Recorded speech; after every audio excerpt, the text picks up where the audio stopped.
going on, my people? It's your boy, Mr. OBF.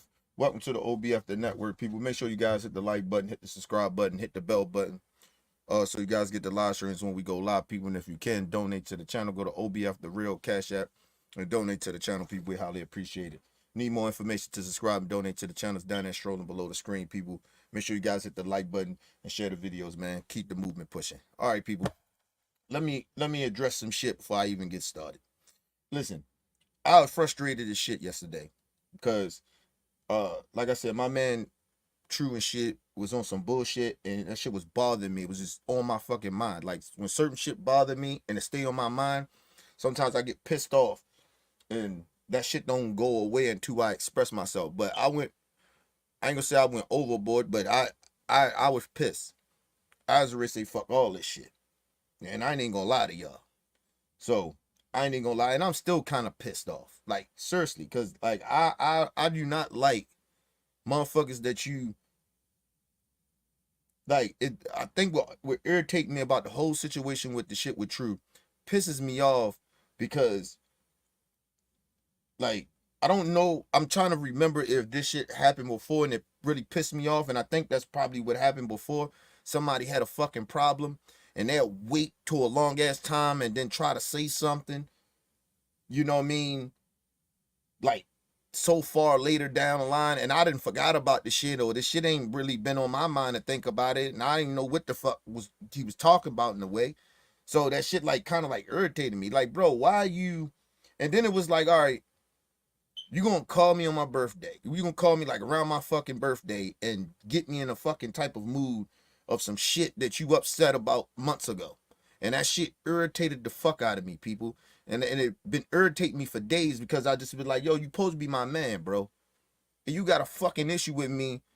We grown ass men, bro. We 40 plus years old. Like, nigga, we've been knowing each other 15 years. Fuck wrong with you? Call me, nigga. You need a couple of days, a month not to talk, nigga. We don't even talk like that anyway. Like, you know what I mean? Like, nigga, he got his life. He live in New York. I live here. He got his family. I got my family. We don't talk like every fucking week or some shit like that, but I get it. You need some time. Nigga, don't wait till my fucking birthday months later and then try to come with me with some bullshit. Like, nigga, you should have talked to me about this shit months ago. You can't be that mad about that shit. That shit is just ridiculous, bro. Like, it's just irritating me. And listen, I put it like this, and I don't apologize for nothing I fucking said yesterday. But the point is that I maybe, I was so pissed off and still pissed that I probably, you know what I mean? I could say jump the gun, you could say, or whatever, but I was frustrated. I was, nigga, I was dead serious about not doing this shit no more. But I, I thought I slept on that shit, talked to my wife about it and shit, and that shit is bigger than, the movement is bigger than me. You get what I mean? So that's like, that's what kind of really set on my mind. Like, I ain't gonna let this nigga do that fuck shit and then, you know what I mean, stop the movement because this nigga done pissing me off so bad that I just say fuck that shit. And it just wasn't him. It just been a lot of bullshit been going on lately with OBF. And that shit just been irritating me, bro. Like, seriously, like, motherfuckers, we too grown for a lot of this shit. We can't disagree. We motherfuckers getting their feelings. Motherfuckers get upset because somebody says certain things, or a motherfucker is grown ass people and think that you can say certain shit to certain people all the time, and then you think that motherfuckers ain't gonna feel a certain type of way. It's just like my man True. Like, if I said some fuck shit to you, I get that, but it ain't like I do that shit on a consistent basis like that. Like, I might have said some fuck shit. We might have got in a heated argument. We don't really argue like that. That ain't. I can tell you. I can count. I probably can't count on my hands how many times we argue. We don't argue like that. We probably got into it maybe like 2 or 3 times in 15 fucking years, nigga. We don't argue like that. That ain't no shit like that. But my whole thing is like, yo, when we do get there, nigga, we ain't gonna have no perfect relationship. We gonna bump heads. That happens. Nigga, I ain't say fuck your mama and your kids or something like that. Nigga, come on, please. I ain't tell you suck my dick or nothing. Like, nigga, come on. Like, niggas be killing me, man. Like, yo. You know what I mean? Like, and then like I said, what irritated me is that motherfuckers wait too long. Like, if you waiting months later and you still mad about some shit, nigga, I done forgot about that shit. I don't even know what you was talking about, really. I still, to this day, I don't know what the fuck he talking about. Honestly. And the first thing I did, because I'm not saying I didn't do it. I'm just saying I don't fucking remember doing it. But because it was so fucking long ago, and so I just went on to apologize. Nigga, that's just how I am. If I can't remember some shit, all right, I may have said it. I ain't gonna say I didn't say it because I just don't remember. All right, I apologize. But then that I do that, it's like, all right, that's all that needed? Right? So I'm thinking like, we couldn't have this conversation months ago? So it just started to irritate me like, yo, hold on, bro. Why the fuck you didn't say this shit to me months ago? That's what irritated me and still got me irritated. I'm still pissed about that. You my man, 100 grand, you the godfather of my daughter. Nigga, we supposed to be better than that. That's how I look at that shit. That's how I look at it, my people. But that shit still got me fired up because I'm just like, yo, come on, man. We too grown for some of this shit. Like, and I ain't gonna lie to you. At this point, I just don't really give a fuck at this point no more. I'm still gonna push the movement, do what I'm my purpose here to do on earth, nigga, is just try to help out people. But nigga, some of this shit I'm gonna stop giving the fuck about. Like, honestly. Cause motherfuckers be like, I ain't even gonna say motherfuckers be taking my kindness for weakness. I just think motherfuckers just be thinking the shit is a game. Like, I'm who I am for real. But if I fuck up, I fuck up. Nigga, I ain't perfect, nigga. So if I did something to you, nigga, and we supposed to be peoples like that, nigga, holla at me. Don't wait months later, because I might not know what the fuck you talking about. I got other shit going on. I got other shit going on in my life. Nigga, I ain't mad about that shit. And if I don't fuck with you, I don't fuck with you. You will know that. It ain't I'm not that type of iffy nigga like that. And if I'm mad at you, nigga, I'm going to tell you I'm upset at you. I'm not going to sit there and hold that shit in. I ain't even built like that to hold shit in like that. Like I said, I told nigga, don't fuck with me then. Like, yo, seriously, I don't be having time for that shit, man. We too grown. I don't know what the fuck is be going on with people, man. Like, yo.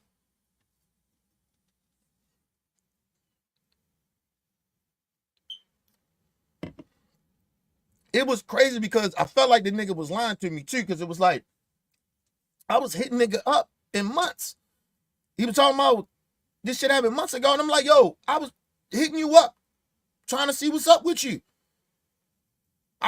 We talked around a tank fight, because I thought you was coming down. Like, nigga, what the fuck?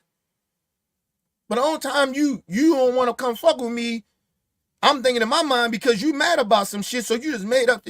He might have had some personal shit going on. Now I'm second guessing that now. You see how shit be, yo, when niggas do stupid, when niggas be on some fuck shit sometimes. He's still my man, 100 grand, yo, but I don't be, nigga, I can't be fucking with niggas like that, man. The niggas gonna be on bullshit like that, bro. I ain't fucking around with that, man. We too grown, bro. We too grown. First of all, I'm too fucking grown to be playing like we still like niggas in our 20s or some shit. That's some shit I probably been okay with 20 years ago, 15 years ago. Nigga, I'm grown, nigga.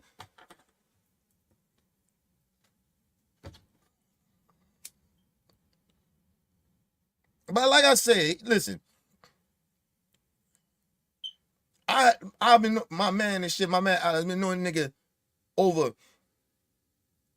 longer than I've been knowing True. I've been knowing that nigga since we 15 years old. So over 20 something years been knowing this nigga. Man, this nigga almost came to blows. Like, y'all niggas, like, y'all niggas, niggas be, I don't know what the fuck be wrong with people, man. The crazy part about it, I think when you are changing and you are evolving and you are seeing shit way different, and people ain't, and I keep saying this shit, and I think that's what I had to remind myself too, that I could be moving in a different way, in a different space, right? And I see shit so differently than a lot of motherfuckers see it. So when motherfuckers ain't seeing what you see, you wind up bumping heads with motherfuckers. And I have to remind myself that everybody ain't on my fucking level of thinking. Motherfuckers don't move like I move. So I have to understand that. So I almost gotta like take a step back. Like, cause I don't even like having energy like that with people I supposed to fuck with like that. Like, you get what I mean? Like, I don't even like feeling this way about my man and shit. Like, I don't even like feeling that way. Like, so I stay away from people that I feel that type of energy to. Like, you know what I mean? Like, I don't like to be in a motherfucker presence and I don't really like them. Or I really got an issue with them. That's why I always, if I got a problem with a motherfucker, I speak on it. I ain't holding that shit for months. Cause nigga, I'm not going to pretend with you like everything okay. And I think that's what's bothering me about this shit. He knows that about me, and you do that shit anyway. If that's the case, nigga, you should just say you didn't want to fuck with me at all. If I did what you said I did, you should have said, yo, okay, I don't fuck with you no more. Because of that bullshit. I'd have been like, all right, nigga. I'd have respected that more. But don't be lagging, let shit lag on for months and shit. That I'll come to find out you mad about some shit I don't even remember. Think about that shit, y'all. I ain't tripping over this shit either. Like, think about a motherfucker mad at you. You don't know that they mad at you. You talk to a motherfucker in months and had conversations. Never bring it up. Now all of a sudden he mad at you. He called you around your birthday. Come on, bro.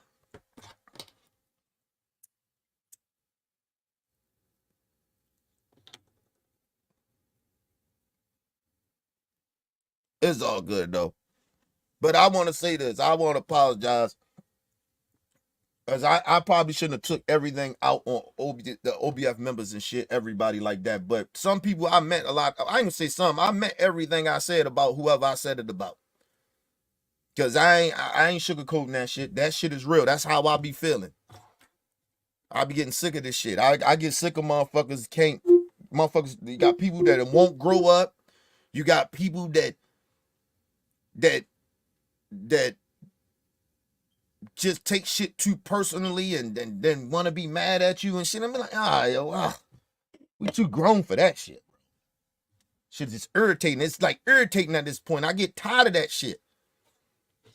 Like, it's plenty of shit out here that's like really can piss you off and you get mad at some shit I said to you, or like, it's just weirdness, yo. Never mind. Let's move on, people. Listen, but I had to get that out there. I want to apologize to everybody for saying I'm gonna leave OBF because that's on me. I apologize for that. I jumped the gun on that. But I meant every fucking thing I said yesterday. Seriously. Alexa, go to YouTube. Here is YouTube. Shout out to my brother LT and my little brother LT in the building. What up, L?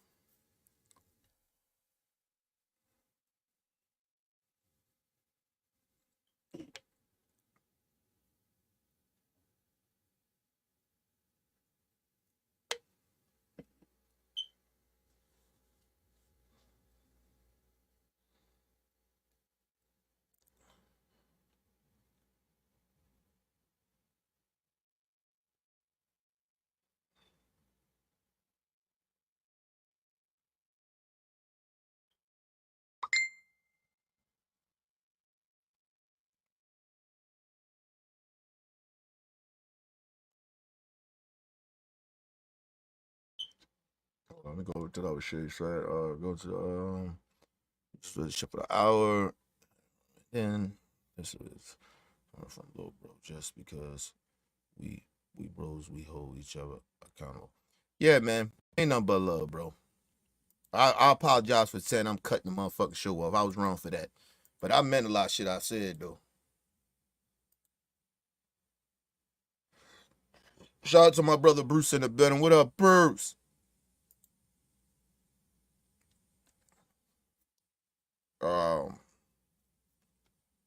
All right, people. Let's go ahead and get the show started, man. I had to get that off my chest, man. Like I said, and my invitation to all OBF members, like I said, I stand on what the fuck I said. That shit is always open to all LBF members, all that shit, man. I just get sick of just beefing with people like over nonsense shit. Cause you look back at some of that shit that people mad about and ain't here no more. I'm like, yo, that shit ain't even that serious at this point. Like, I don't even know why niggas is still mad. Like, that's the crazy part. Honestly. I just don't be understanding that shit. But anyway, let's get into this shit. So,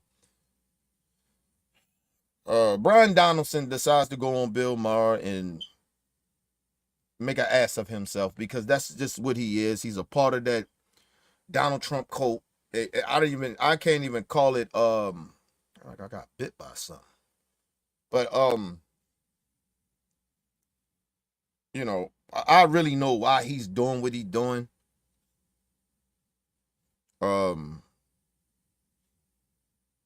It ain't cause he's a drifter. I mean, he's an opportunist, but it's not just cause he's a drifter. He's doing that shit because he's making money off of it, and it's bringing him popularity and shit like that. So that's really kind of why he does what he does, and that's what a lot of them right wing politician does. But let's get into this bullshit, people, because I got a video coming up that I want to talk about Lomachenko and Tank, and how the information that I found out about a lot of that shit.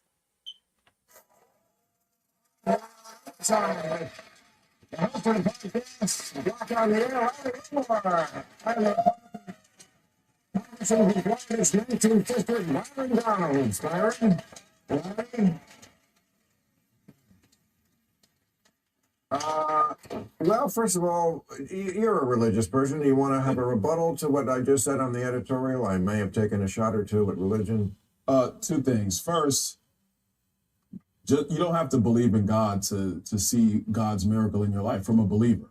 Whether you're an atheist, no matter what you believe in, whether I even like you or not, I can recognize the fact that something happened that stayed you away from death or pain or a grave circumstance. I equate it to the hand of God moved on your life. That's the first thing. Second thing, you kind of made it sound like Donald Trump is Thanos, man. Like, nobody's trying to make him into like a demigod. He doesn't have the magical gauntlet, but you do got to recognize the fact that literally, and I talked to him about it, the way he turned his head at the podium, which he typically will do, it was this much. And you have to acknowledge that it's not just luck. I do believe First of all, because listen, I don't believe in religion and shit like that, people, but I'm a spiritual dude. I do believe it's a God. Listen, I believe everybody has that. Listen, you know how many times motherfuckers then got shot and they supposed to die and they don't die, but then the next time they get shot, they die. Like, I believe in putting certain energy. Everybody has a due date. This is my true belief. Everybody has a due date. So if a motherfucker died tragically, right? Like get shot, say Trump would have got killed, right? It just was his due date. It was his time for him to go. Regardless if we think that he put bad energy out there or whatever, and karma is real, because I believe in karma. And I'm gonna get to that part. But everybody has a due date. So it wouldn't have mattered. It doesn't really matter how motherfuckers die, right? It really genuinely don't, right? It really like kind of really don't matter. Everybody has a due date. You don't know when that due date is, right? So, but the one thing you do know, that you're going to die. You just don't know how. So it doesn't matter how somebody's died. It doesn't matter what the hell your religion and what you believe in. What is a fact, without your fantasy of religion or blindness of religion, everybody's going to die. It doesn't matter how tragic or how a person dies. 2, I genuinely believe this because I have seen motherfuckers this happen, right? I've seen motherfuckers come close to death. And 2 things can happen to a person when death comes to them, right? When they come close to death. You can continue with that bad energy, or however you died, or you could take like you could continue to spiral out of control, or you can spiral out of control when when some life death things happen, right? Or you can find a purpose. Like people actually saying, I'm gonna be better. I'm going to do good in life. I'm gonna help people. Like your life, you change your life for the good. So that happens. But I'm telling you, when some people come close to death, it changes them, especially in a bad way. If it changes them in a bad way, and and continue to do bad shit or whatever, however it is, and you continue to put that energy out there and think that you're untouchable, that man upstairs will shorten your fucking lifespan. I have seen it over and over with people. Over and over. Right? And like I said, God put people here. Did he create bad people? No. He put obstacles in people's place to see how they react. Some people take advantage of shit and turn out to be bad people. Some people get a bad obstacle happen to them and they choose to do good things. Right? So when I look at Trump, like, yo, it wasn't his time. I believe, no lie to you, when shit like that happened to you, just like when I got shot, it was a warning. It's God's warning you somehow. Like, nigga, hey man, you moving wrong. You ain't living the right life. God do things, yo. It just be there. It's not even on no religious shit. It's a spiritual thing that I know I've been finding out all my life. I done seen this shit happen. Niggas don't be understanding what the fuck be going on when tragic shit happen to you and you live. It's God telling you something. And motherfuckers just sit there and ignore it. Because if they ain't religious or not, but you better believe in a higher power. I tell you that shit. You ain't got to be religious. But I done seen it. I came close to death 2 times, people. And each time it happened to me, I didn't change a damn thing. I actually got worse. And sometimes when you are a certain person and God believe that you can be a good person sometimes, yo, he like, oh, so this, because you gotta understand, I wasn't afraid to die. I'm still not. Right? But I cherished my life more than I cherished my life then. Right? When them 2 incidents happened, I almost died. Right? I got shot and almost died. I got stabbed and almost died. That shit didn't scare me straight. That shit made me worse. I was more angry. So, what God did a lot, he was like, I guess I'm just going off of what I think, right? Listen, I believe God was like, oh, this motherfucker ain't afraid to die. He don't really give a fuck, but I got a purpose for him. So I'm going to throw other shit in his way. I'm going to throw other shit. I'm going to do other shit to hopefully just wake this nigga up. Right? The real reason I got out the game is because I caught Tim Murder, went to jail, right? That shit changed me, right? Nah, man, I ain't built for that, right? And then another thing was that I had my last war in the streets. I lost a lot of niggas, and when my little homie died, that shit changed me. Yo was innocent. Yo ain't had shit to do with that. When you see innocent people die, and somebody that you closer you love, and ain't had shit to do with nothing, that war you in, that shit changed me. I was like, I gotta leave this street shit alone. And God put people in your life to help you change. You just gotta be open to it. You might not even know that these people are in your life to help you change. So I think back then I wasn't as aware of, like, I used to predict a lot of shit, right? But I wasn't aware of like a lot of shit. Like it just like signs and shit that was going on I wasn't paying attention to. Like now that I'm older, I pay attention to shit. I pay attention like the details of life and how shit is moving, traffic, nigga, motherfuckers moving around me. I pay attention to it. You get what I mean? So I think that comes with when you're not blinded by by anger and pain. Like, you get what I mean? Like, you could get blinded by anger and pain. And I was a very angry dude once I got shot. And I got shot, I seen red, nigga. I just didn't really give a fuck about life like that. I told you, I didn't think I'd live past 18. That's just how I was. So, you don't have to believe in religion or something like that, but you got to believe in energy. And you got to believe in energy and putting bad energy out there, and you doing things that people believe in karma. So I heard somebody a while ago say they don't believe in karma. Like, nigga, okay, cool. Fine. That's why stupid shit happen to you a lot of times. When you do shit to people, or you, whatever that is, when you put that type of bad energy out there and you feel a certain type of way about people, that shit comes back to you. And I told people a lot of times, stress and continue to put bad energy out there to people, right, shortens your lifespan. It just does. Because at a certain point, God gonna just be like, hey, man, let him just be. I'm not gonna keep saving this motherfucker. He ain't learning. Okay. And then next time something tragic happened to you, you die. But everybody has a due date. But if you put bad energy out there and you're moving wrong in life and don't believe in karma and shit like that, you speed up your death sentence. That's just how I look at that shit. But anyway, let's move on.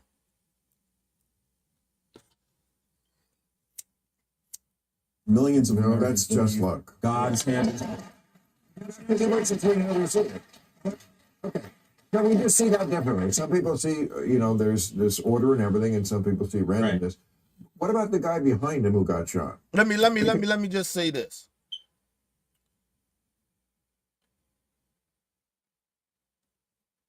Trump not dying should be a wake-up call for him.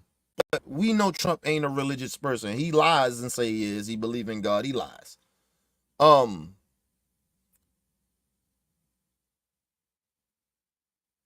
It should have been a wake-up call for Trump. Is it luck? Yeah. A part of it is just luck. And what people call luck, spiritual people or religious people call it God. It's like, God spared you, nigga. Like, it's the same thing, really, believe it or not. Luck, sometimes bad things not happen, tragic things happen and it's like people say you got lucky. Religious people, it's the same, they saying the same shit. Because none of these niggas, nobody has never met God. I haven't. Brian Donaldson, I don't give a fuck how spiritual, religious or spiritual you are.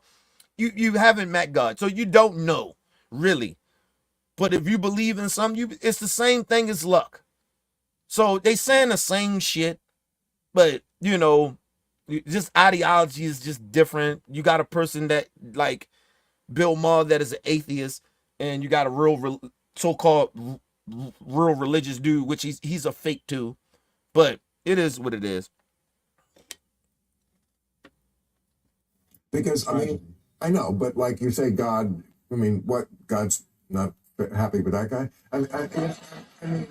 No, but it's like, how do you justify that? Why did God let? It's like, whew, good job, Jesus. Wait, what? Jesus? Oh. No, never mind. Yeah, and that's what I mean. That's why, and the thing about religion, it complicates your life, how you think of shit. Listen, it's not really complicated. Whatever happened to the other people got shot and the dude that got killed, it was just their time to go. Well, it was warning shot for Trump. It was warnings for the other people that got shot and didn't die.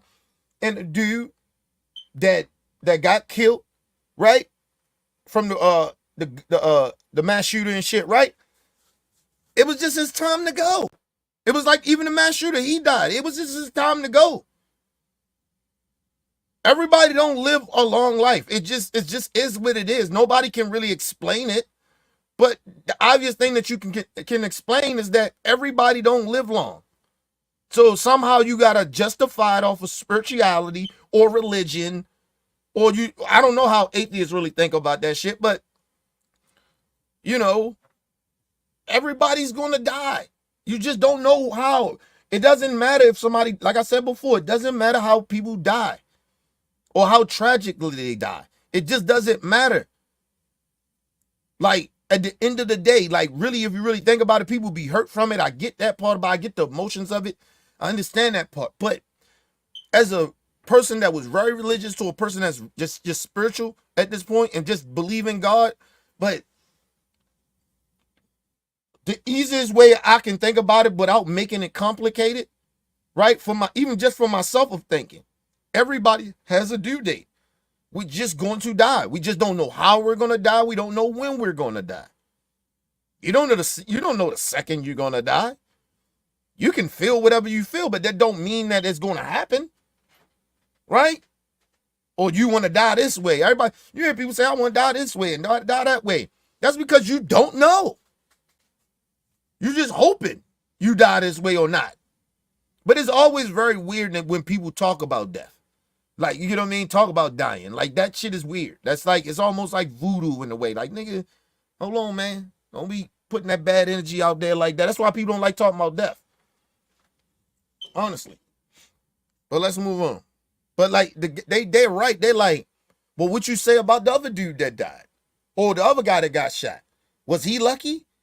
Like, it doesn't make any sense.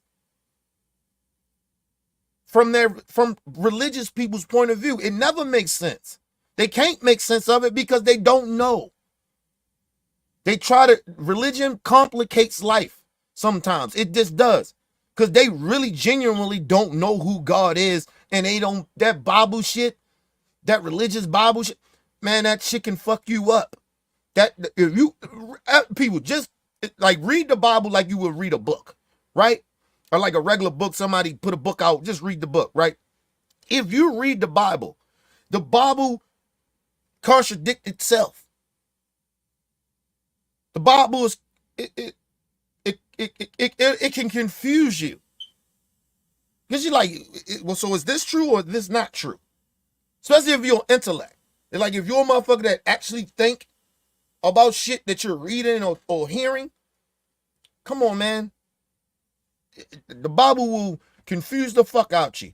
That's why you see a lot of religious people confused as a bitch. Just being honest. You ever seen somebody that's not religious anymore or coming out of cult? Nigga, they'll tell you. Like they felt confused. They just believed because everybody believed what they made you believe. Like it's a cult. It's like religion is a cult. And I keep saying that. And there's no disrespect to people in religion. But religion is a cult. Shit, I mean, in America, how motherfuckers are moving with Trump and Democrats and left and right, that's a cult. That's why I'm not a Democrat or a Republican. I don't want to be neither one of that shit. I don't want to be in no cult. Nigga, I want to have a clear mind of what's going on around me. I don't want to be just, I got to believe in this and I got to believe in that. No, nigga, what makes sense? I'm a make sense type of person. But anyway, let's move on. Maybe I mean, what is God's answer to that? Shit happens. I can't be everywhere. It's just.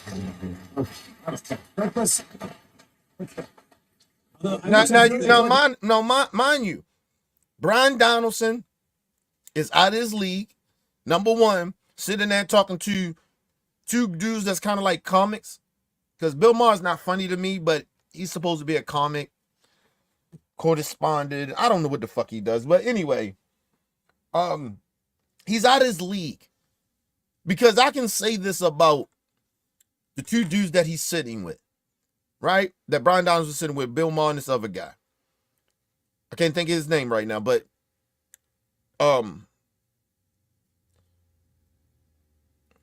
they're buying them kind of being atheists. They use common sense more. Shit gotta make sense to them, right? They're not somebody because they're in a religion or something, or you get what I mean? That shit can't, if it don't make sense, it's just not going to make sense to them because they're not in like a cult type. They don't live their life like that. So He's out of his league. You're sitting there with two people that don't believe in nothing that you're talking about. Now, if you're sitting there with other people, like maybe if you sit there with me, right? If he was sitting across somebody like me, because I'm very spiritual, it'd probably be a better interaction. He might have a chance of sitting there. We probably could have a decent conversation about religion, right? But sitting next to people that are atheists and people that don't believe in religion or none of that shit, you're out of your league. Because they look at life very, very simple and clearly. Like facts and truth gotta matter to them. You just can't be putting some, like you can't talk to them about religion because they look at religion as some type of a fairy tale. It just is what it is. But Brian Donaldson, he can't combat what they're saying because they are making sense. Right? Now, if Bill was talking to me, then it'd be different. Like, either one of them had talked to me, we both probably can have conversations, but you got two people on the opposite side like that, one of them going to be out their league. You get what I mean? But I would take the atheist over the religious person because the atheist people is going to make more sense than a religious person. It just is what it is. But let's move on. But you can tell he's just out of his league. He don't know what the fuck he can't even say. All he can do is say, hey, well, you know. So almost like leave it alone because I'm not going to change your mind and let's leave it alone. But you can't have a conversation with people like that. When somebody don't believe in something, they don't believe in it. Or when somebody believes in something, they believe in it. That's what a cult is.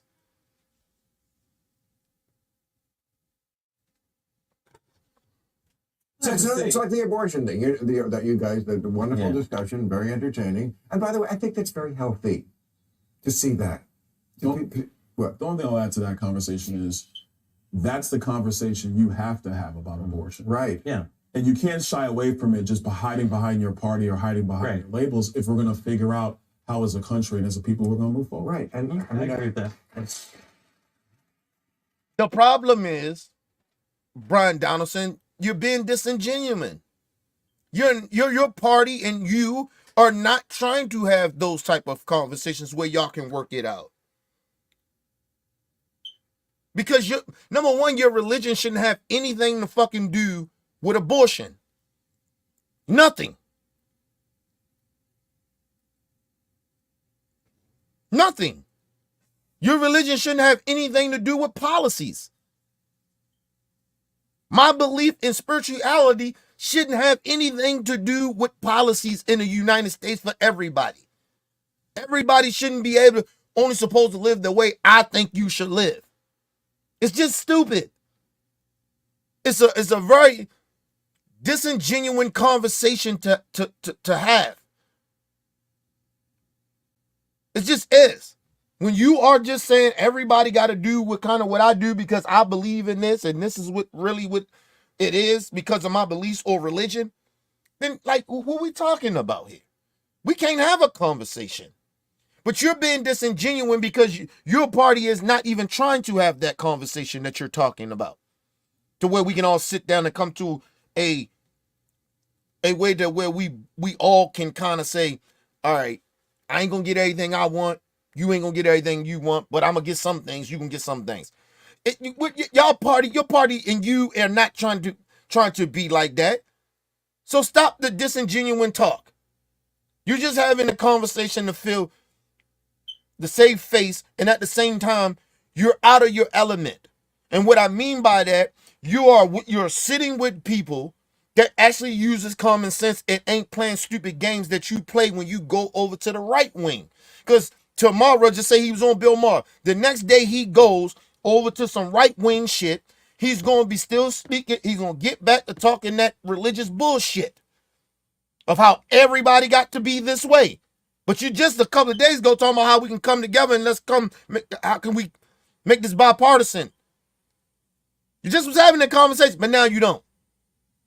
See the disingenuous shit here? But anyway, let's move on.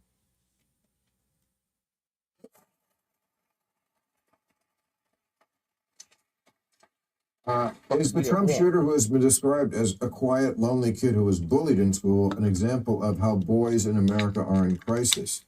Yeah, I think there's been many books about it. Men in crisis, and if you look at the statistics, I mean, there's information about girls too. Listen, that would young men that's in trouble is because they ain't getting no pussy. Let's just be real. And to believe it or not, it's mainly because people be bullying. Listen, it used to be that people that was like kind of weird or corny and shit like that, they had like a little crew that they can hang around with. Now at this point, the corny motherfuckers and the weird motherfuckers, some of them just trying to be a part of the.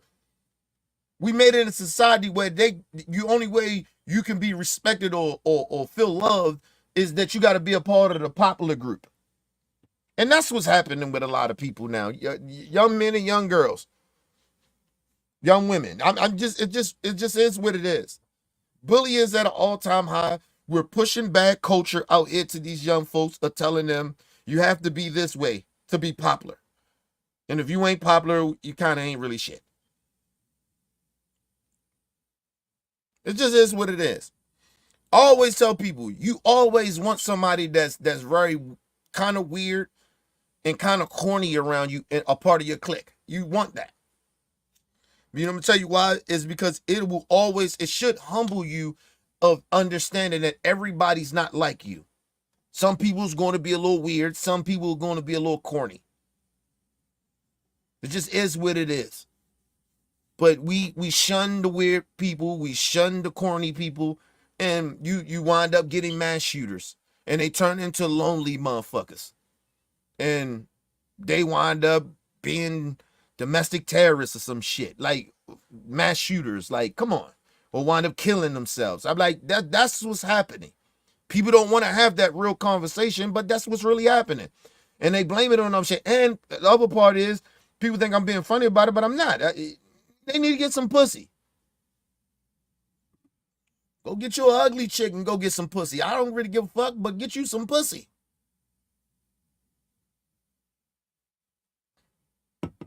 Nigga, that shit, you get some pussy, that shit'll take away all that motherfucking shit, how you feel. Might even take away some of the people bullying you. Like, man, fuck y'all, man. I'm good. Just leave me be. I'm good. I like being weird. I like being corny. I get pussy, though. Like, seriously. Like, a lot of that shit comes with that. And then you throw on top of religion with that. And religious people tell me you don't supposed to have sex till you're married and shit like that. Okay. You telling that to some weird and corny dudes that ain't really getting no play anyway? And you... Okay. You're making them even more weird. Because at some point, religious people are very weird. How they in, like, cult life. Shit is weird. But let's move on. that would lead one to believe that young people are in crisis no matter what their gender. But boys, especially in this day and age, I think, are living through something I don't think boys ever lived through before. First of all, we live in a kind of an information age.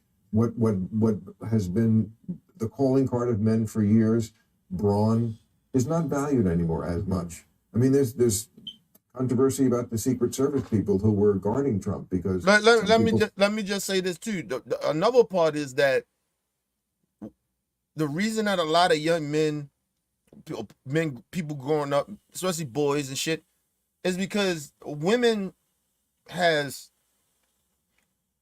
some women have been turning into bullies them damn self, right?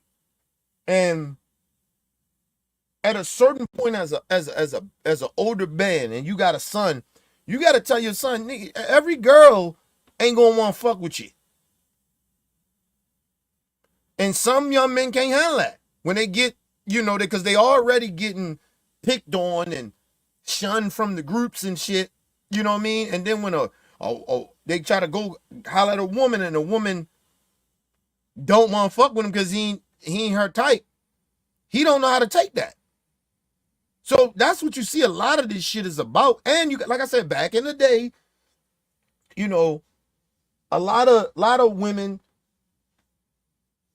you know, they didn't like a lot of men that they was with, but they didn't have no say, they didn't have no woman power. Like, it wasn't none of that shit. So they kind of just did what men told them to do. A lot of men back in the day used to rape a lot of women. People don't want to talk about that shit when women ain't had no rights and none of that shit, and men was more superior than women and shit like that. That change happened. The problem is now that young men now, or men, a lot of men, period, or little boys, they can't handle being denied.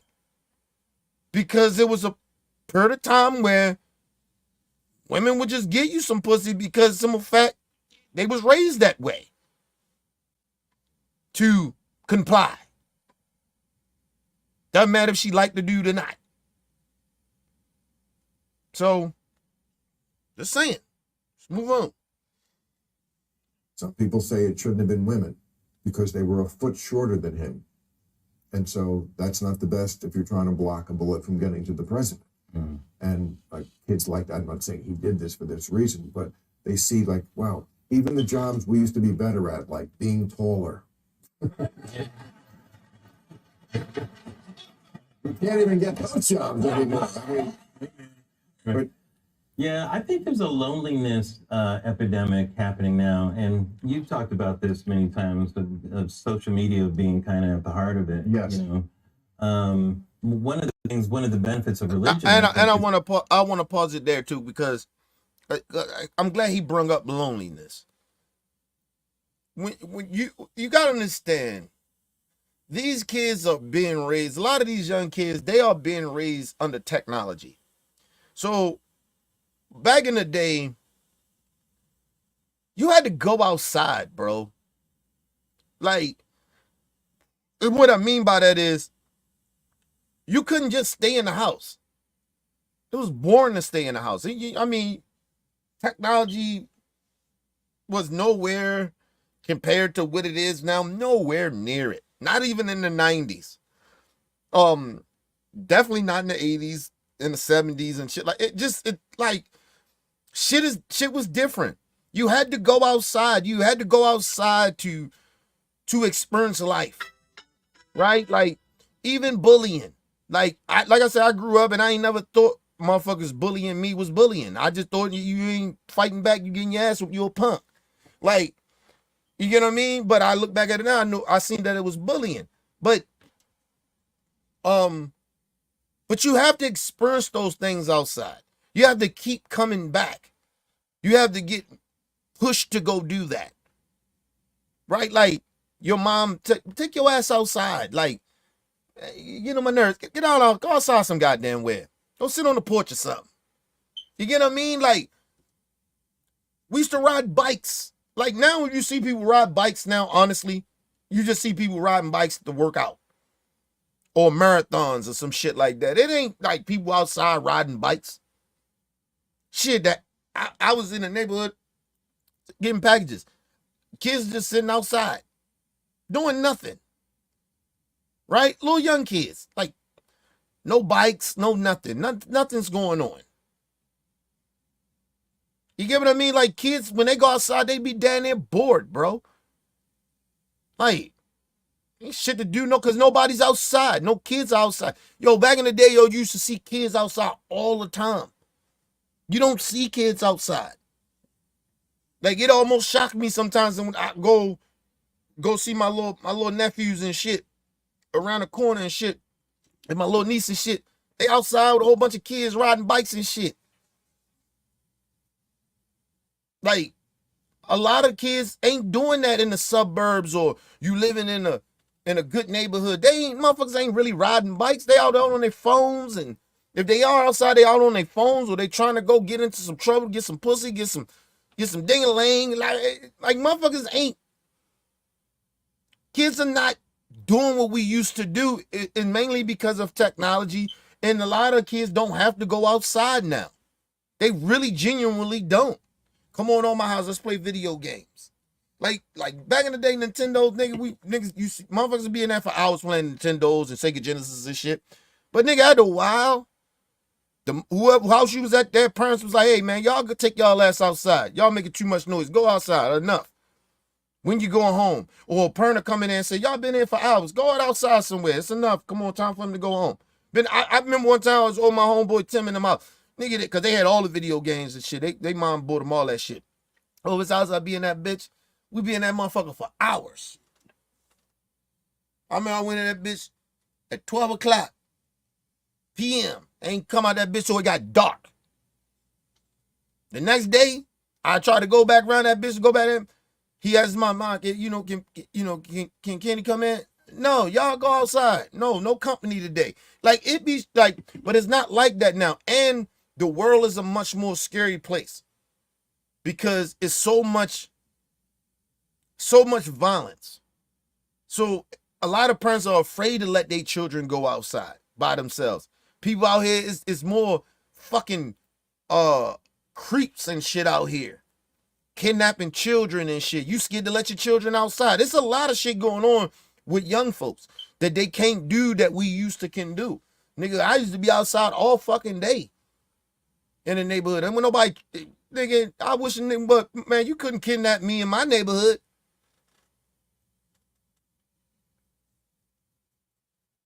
Because first of all, I ran with my little clique, nigga. We'd jump the shit out of a dude trying to kidnap us.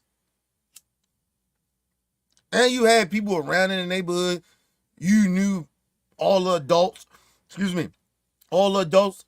Even if they ain't had no kids or something like that, it was like, elderly people. You knew them. They knew you. They knew your parents and shit. So, ain't none of that shit.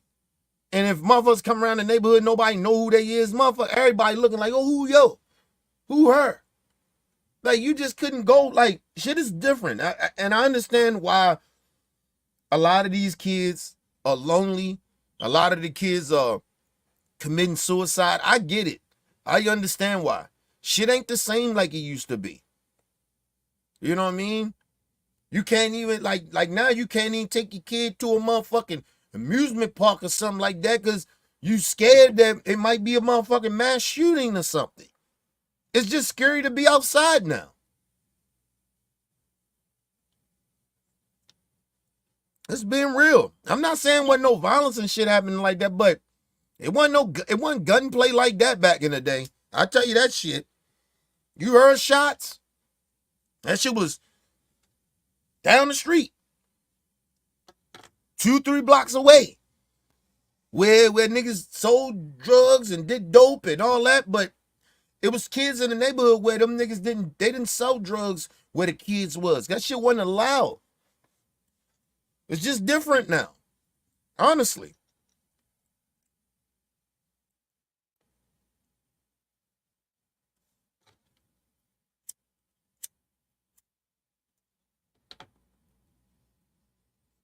I went to like where I work at, it's a good neighborhood. I work out Columbia.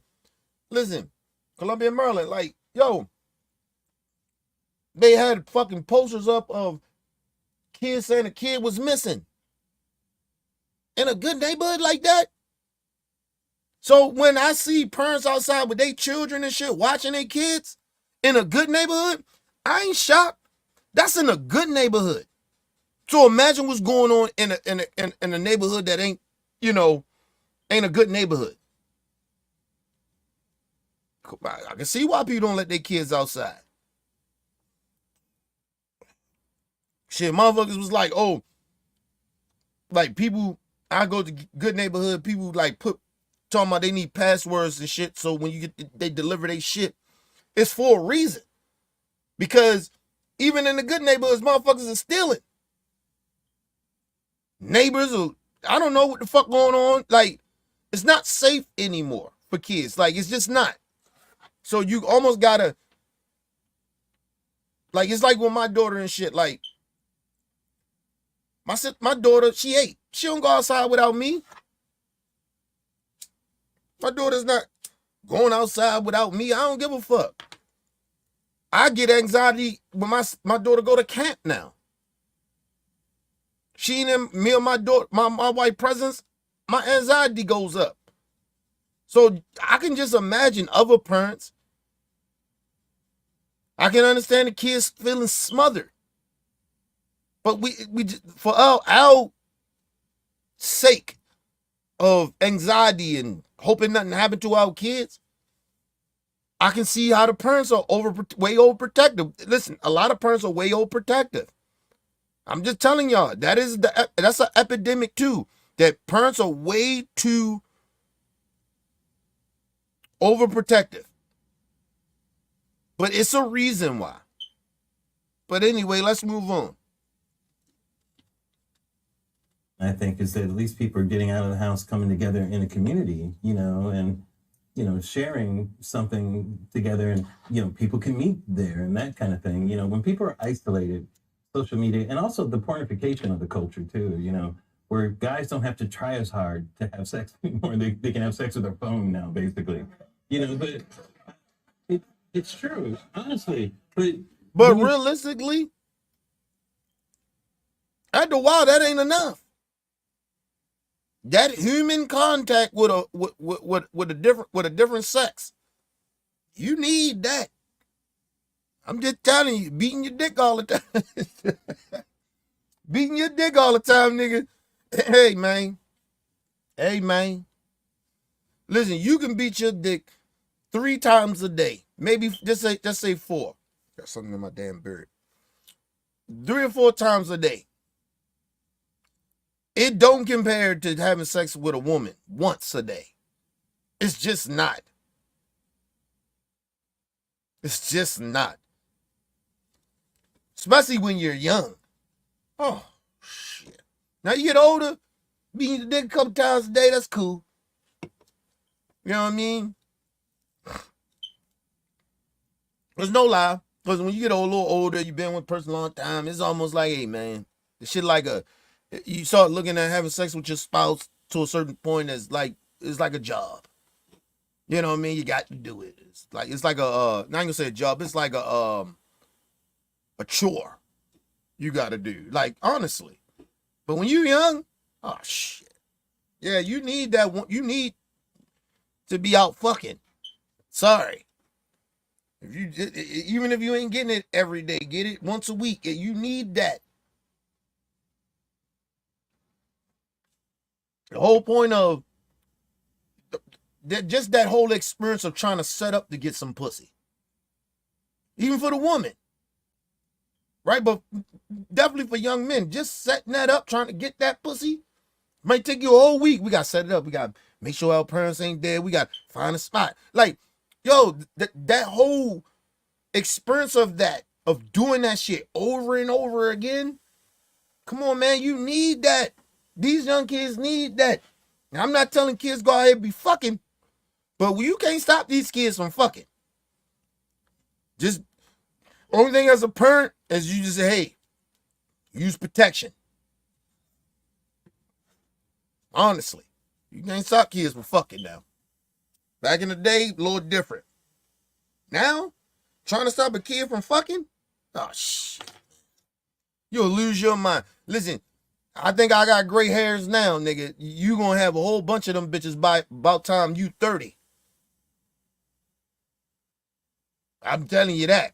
Listen, I'm telling you. You see people younger and younger than me having a lot of gray hairs young. You know why? Because they be stressing. They be stressing about shit that they be stressing about shit that they can't control.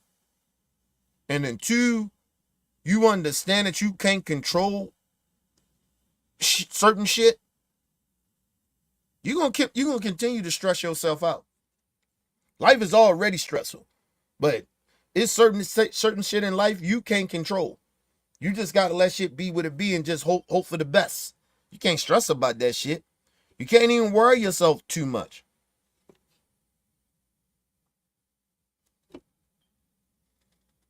When you have to work to impress a girl or, put some nice clothes on to go out, even just to a bar, you're being social. There's value to being a social animal. That's Right. how we've lived for all these thousands of years, by being social creatures, I agree with you. Young boys really the last probably 2 decades in America, we got a real problem. Masculinity is important. It's important for not just cultural reasons. It's important for your development from a boy to a man to realize what's important, to understand that you have a responsibility to go out there and No. First of all, stop that. Don't talk about masculinity and all that shit. That ain't got nothing to do with it. Listen, you see how quick his religion shit kicks in? Like, this is not the conversation for that. It got nothing to do with masculinity. We're talking about kids being very a lot of young folks are being, you know, some parents overprotective, so they keeping the kids away from shit, rather for them to be in the house. And then you got some kids that parents may want to push them outside, but technology, kids like, oh, fuck, I'm going outside. Outside don't interest me. Ain't nothing going on out there that I need to do. I can't do half of the shit anyway. Like, kids are very more smarter than they used to be too. That's part of it, right? But this had nothing to do with masculinity, because gay people are committing suicide too. So that got nothing to do with masculinity. Just because somebody's gay doesn't mean that they're not a man or a boy. So stop it. Like, it just, I can't stand when, see what I mean by, let's move on, man. Let's move on. and gather and work hard and earn, and you got to have that grit, that toughness to be a leader, to be a husband, to be a father, whether that's a decision you choose to make in your own personal life. But those traits are important for masculinity and for men. To take them away really hurts not just men, it hurts women as well. Listen, that got nothing to do with that. Masculinity, that got nothing to do with that. Listen,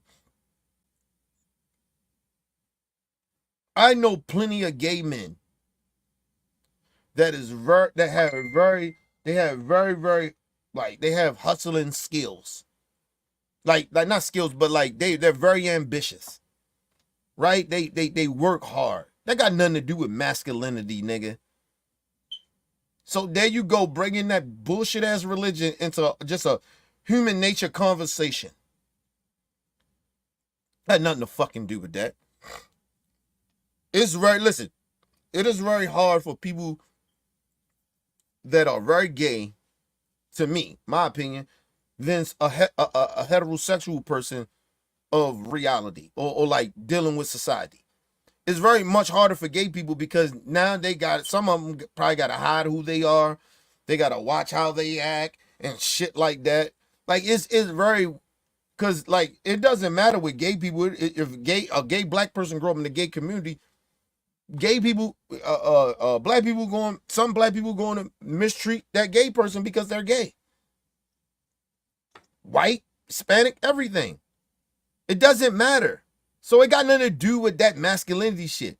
Kids need to just go out and be kids. But the problem with that is we don't live in a society. We bully people, and he's a part of the bullying because there he go with that masculinity shit. If a motherfucker is gay, they can hang around me, but hey, don't be trying to holler at me, nigga. I don't float like that. I seen some shit a while ago. Like, I felt so like,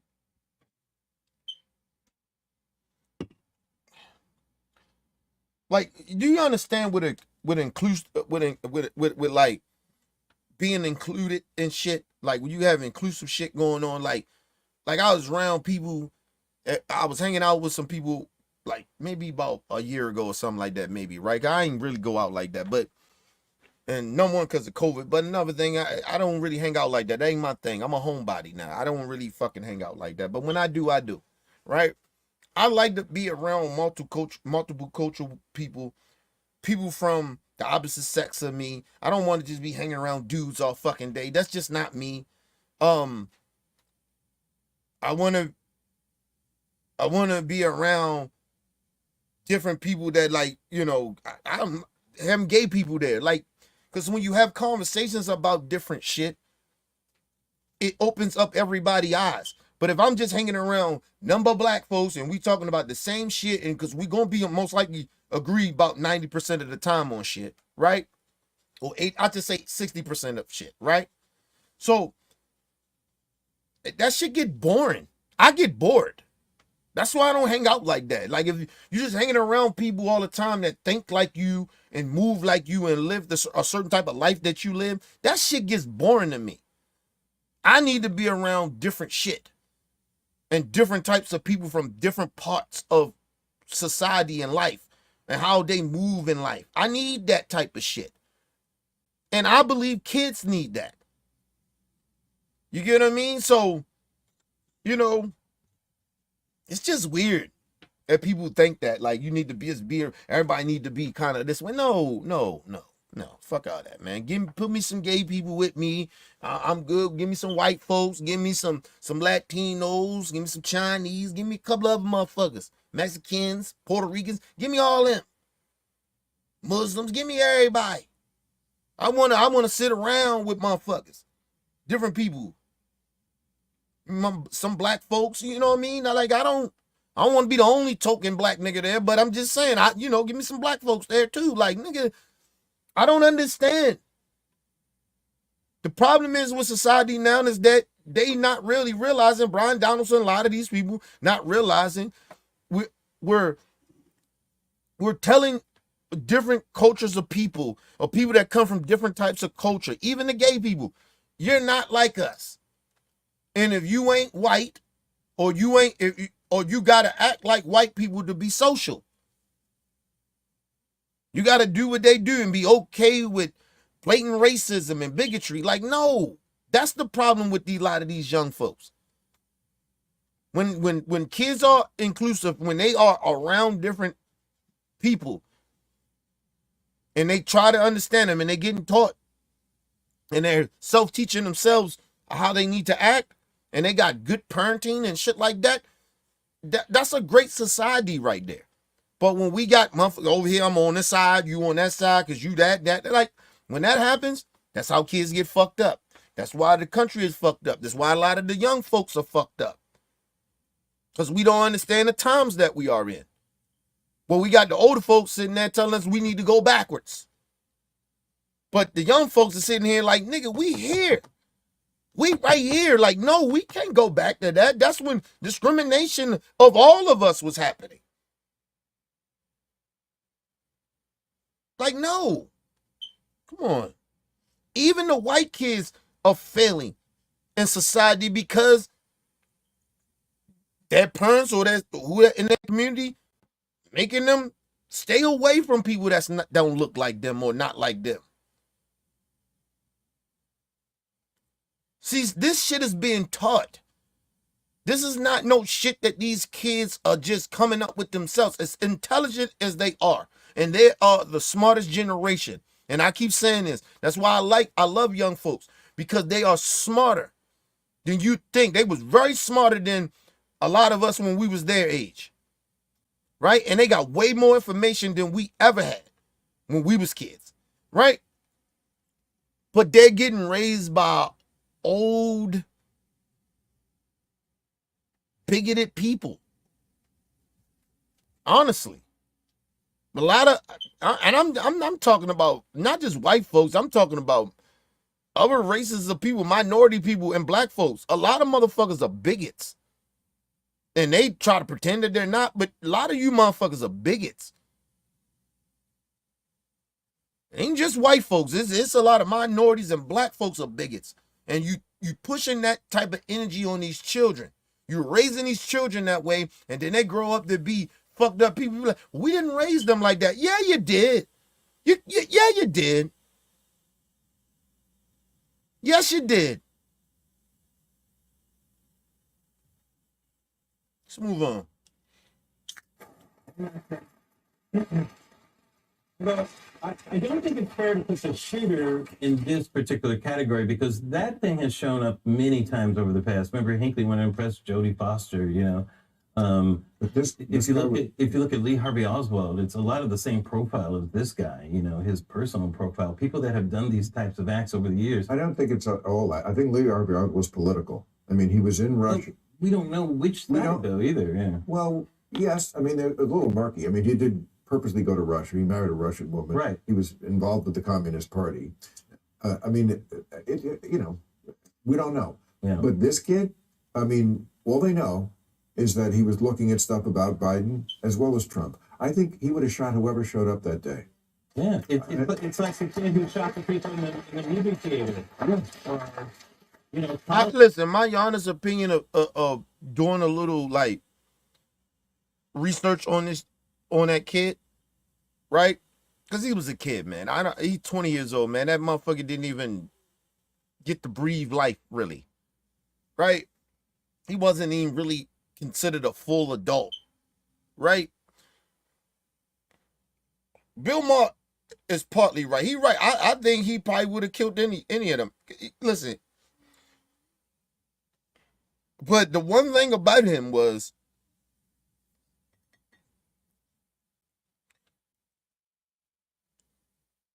I think by him being a loner, right, and being like, and people even in his community, because a lot of the people probably in this community you would think that they're weirdos, right? The kids or whatever. They probably be like, man, these little weirdo ass kids.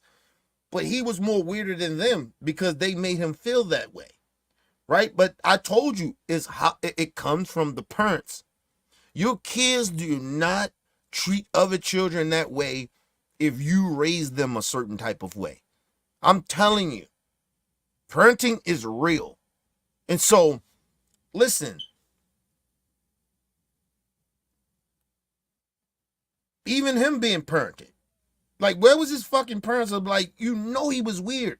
You know, he was isolated. You know how, was you and your kid, like, did you know that he was getting bullied or getting made fun of? Like, you have to have conversation with your children, especially when they leave your household without you for 8 hours a day, 10 hours a day.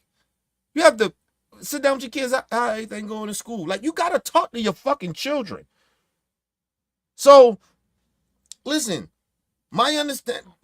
from doing research on this kid, listen, I just believe that a lot of his thinking came from, because we don't know too much about his parents.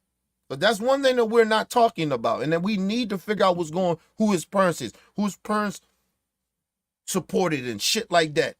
How was politics talked in the house? What did that kid hear? See, because your kid can be listening to shit and you don't know they listening. Your behavior, how you acting, how you talk about shit, your kid listens. And then they go, we in the world of technology. Now these kids go and then they go research what you talking about. And then be like, oh, that's what my mom is talking about. Oh, that's what my uncle and my grandpa are talking about. My aunties and grandmas are talking about. Like, this is shit that kids are way smarter now. And they got access to information that we didn't have.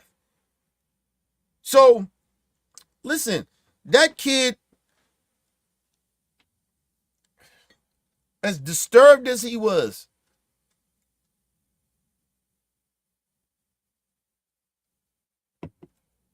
the thing about those type of people that does mass shootings and do shit like this, they plan this shit.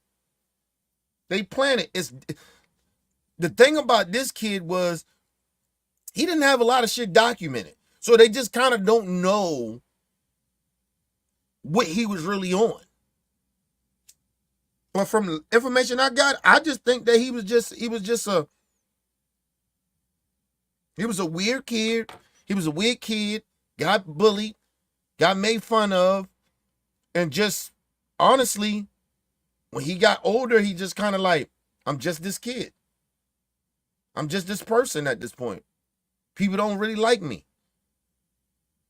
because I'm different or whatever. I think he just accepted that. And he just kind of did what he did. I don't think, even though he was a resident Republican, okay, but he tried to kill Trump.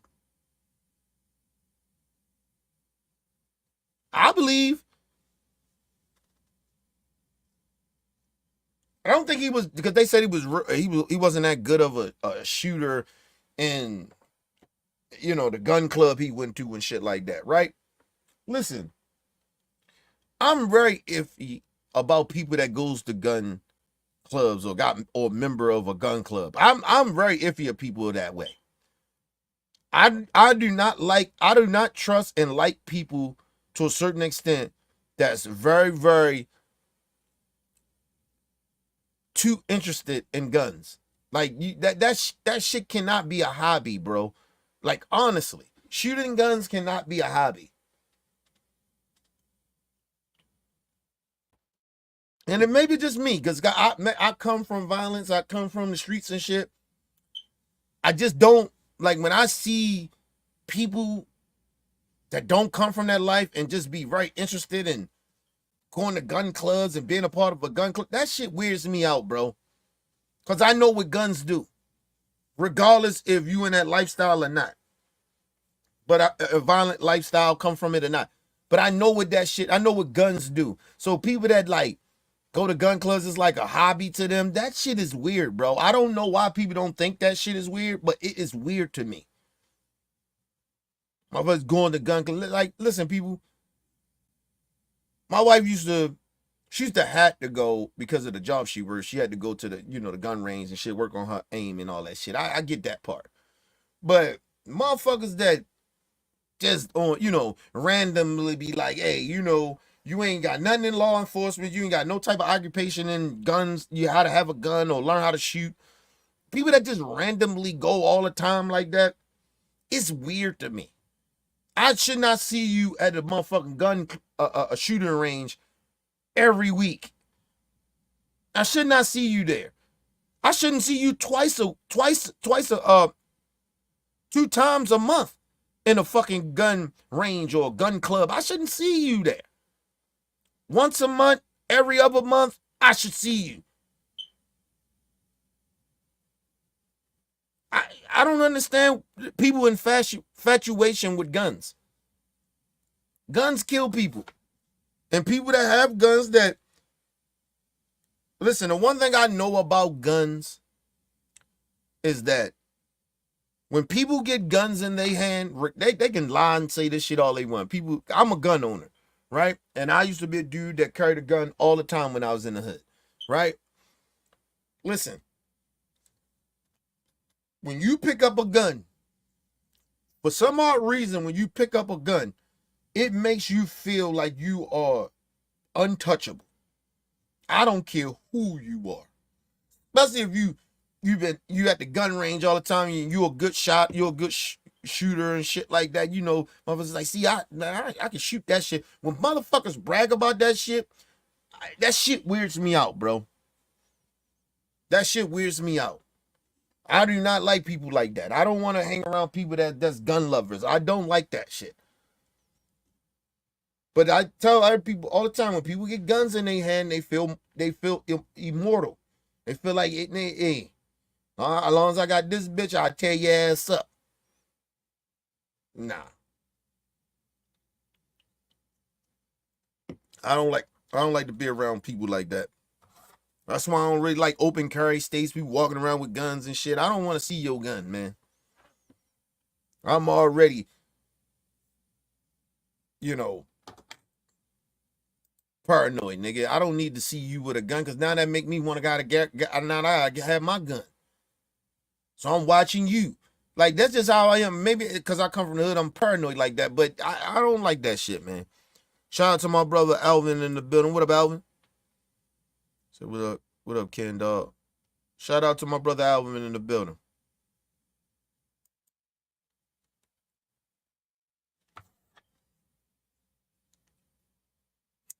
Columbine and some of these other things, some of these profiles, but yeah, it's not a big disagreement. I'm just pointing out some of these profiles. Yeah.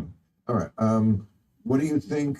What are your thoughts, panel, on NBC pulling Morning Joe? Oh yeah, from the air on. Thank God, no. I thought we were in agreement now. I thought we were like, why? I thought we came together on that point. That's what I thought. Why? We don't like Morning Joe? No, I don't. Well, people don't know what...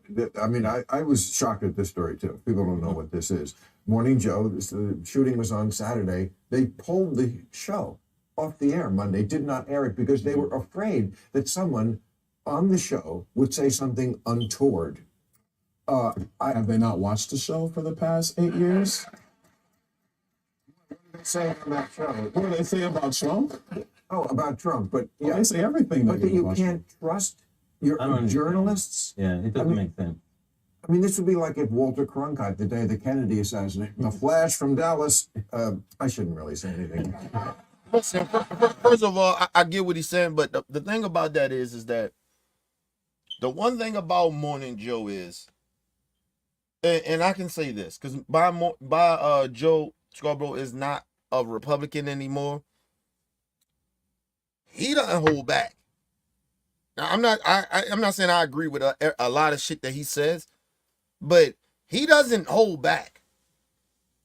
Cause I believe that he probably would have went on that motherfucker and said, "Hey," and they wound up did saying it when they got back. And I think it wasn't a time for that. They was saying like this not the time for it. So they kind of can see how they thought that the network. But when Mona Joe and Mika got back on that motherfucker, and Mika got back on that show, man, they said exactly what I said, but in a political way. Like, what y'all expect? The fucking Republicans is speaking about violence all the time.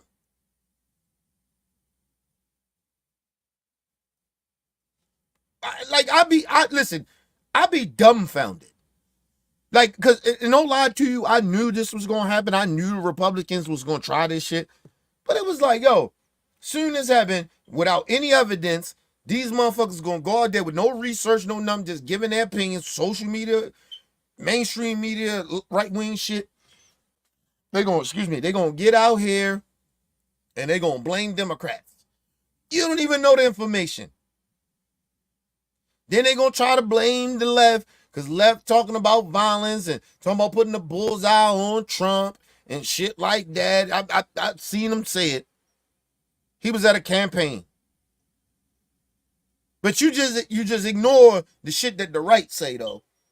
But you just want to focus on what Biden said. Or somebody from the left said, but you don't give a fuck about what the right is saying. You got a candidate that's running in, I think it's South Carolina, this coon ass nigga in a church saying we need to start killing people like we used to do. You said nothing about that on your platform. Nothing. Soon Trump gets shot. Now I'm saying, oh, well, Biden had said we need to put a bullseye on Trump. Okay, listen. You can say that's hostile talking. I get that. But a motherfucker saying, hey, people need to die. We need to start killing people. You say nothing about that? Get the fuck out of here. That's not the same. And so, like when people were sitting out there and they was like, oh, well, because I got some emails and I got some shit back from what I said about the whole situation with Trump, attempted assassination. And motherfuckers was like, yo, see, this is what we be talking about the left. And I told that motherfucker, I ain't from the left. I'm not a leftist. I'm not a Democrat. I don't even register to be a Democrat. I am an independent. I register as an independent, and I'm not even, and I don't even like that label. But that's, you gotta, when you vote, that's how you gotta label yourself something, right? To vote, right? But I'm not an independent even, nigga. Listen. What his name? John F. Kennedy. That motherfucker is like he say he's an independent. So I don't believe in nothing he talking about. Not a goddamn thing. So I'm not an independent either. A lot of people that play like they're independents, a lot of these people just try to hide who they really are, who they really vote for. That's just my honest opinion. But I don't really give a damn about what happened to Trump. I don't. I give less fuck if he died or not. I just didn't care. You cannot keep putting that type of energy out there and do not think that nothing's going to happen to you. Like, I don't understand why people moving around life like that. You can't put that type of energy in, out there like that. Because you feel untouchable. Okay, cool. So I didn't give a fuck what happened to Trump. I still don't. To this day, I still don't care. Do I wish death on Trump? Did I wish he would die? No. I just don't care.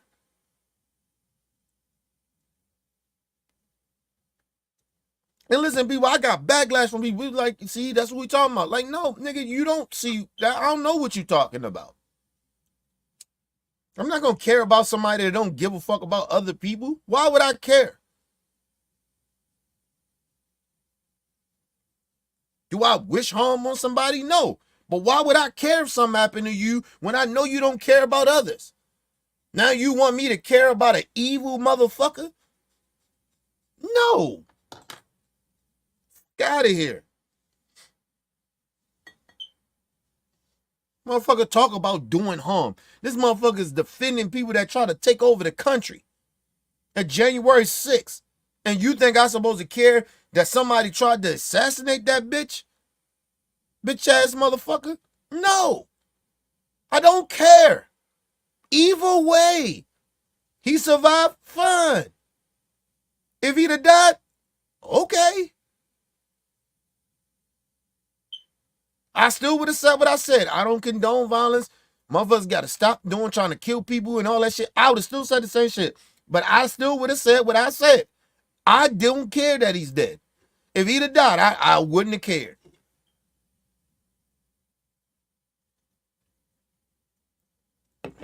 I don't sit here. I'm not a fake motherfucker. I don't sit here and pretend that I care about when certain shit happen and certain other things happen. At least I'm genuine. And I don't care about evil people dying. I don't care. People that are bad human beings. People like Trump and Trump supporters. I don't give a fuck if y'all die or not. I don't care. You get hurt. I don't care. You break your arm, break a finger. I don't care. You think I care? You prove to me and shows me every time y'all motherfuckers talk, you wouldn't give a fuck about somebody like me. So why would I care about you? Now you want me to be civil. But you don't get to be civil. Fuck out of here. Something happened there. Y'all hear? I mean, that you can't trust. How could the people trust in these journalists if the network itself can't trust them to go on the air and not fuck it up? Well, also, more than that, You can't be respectful. it doesn't make sense. It really, I mean, I make jokes about it, but it really doesn't make sense. It's not like Morning Joe is more partisan than the late night MSNBC lineup. That's just as partisan in terms of where their point of view, where they're coming from. So I don't know why they wouldn't trust that, Okay. and yet they can have. Now, the show's on for me in the middle of the night. Right. So I'm not going to say I see a lot. Right. I mean, it's at like 6 in the morning. I'm Right. barely getting to sleep. I'm a comedian. This is the life we live. Okay. But Joe was like you, a congressman from Florida, a Yes. Republican congressman Yeah. from Florida. I don't think he's a crazy person. I think he's a smart guy. I like him. He's been on this show, been on his show. I'd like to hear what he has to say. And I don't know what their decision, what their thing was. And the crazy thing about it, though, I actually agree with Bill Maher. I don't really like a lot of Republicans' point of views. But I like what George Scarborough say. I can't say his name right, but Joe. I love what he be. I love a lot of shit, his takes. I love his point of views and shit like that. I think he's a little rude and shit. How he be cutting off Mika and shit, but that's a whole nother story. But I actually like what he says. He's the only person on mainstream media that I actually will tune in to watch, because I think everybody else is really genuinely a lot of them really genuinely being phony, or they way too extreme. I believe that he's like right there in the middle of like Man, this shit don't make no goddamn sense, man. What are we doing in America? Like, when I hear Joe speak, I'm like, okay. And when I hear him speak, I don't think he's being partisan. I just think that he's just looking at what the fuck is going on in America. Like, this shit is weird. On both sides. I genuinely think he looks at it that way. You know, but people would think he being partisan a lot because he has a lot of Democrats on there. Al Sharpton, his wife Mika is, she's a straight Democrat and shit like that. But I actually trust that. I trust him more because he's a Republican. He's more conservative than his wife is, but he marries this woman. So she has some type of influence on him too to see that maybe you was a little extreme on your thinking. And vice versa on her. Maybe you're a little extreme. Hold on, Mika, you wildin'. Like, I like that balance. But I fuck with them, then I'll fuck with CNN. I think CNN is whack now. Fuck CNN. I don't watch that shit. I definitely don't watch Fox News.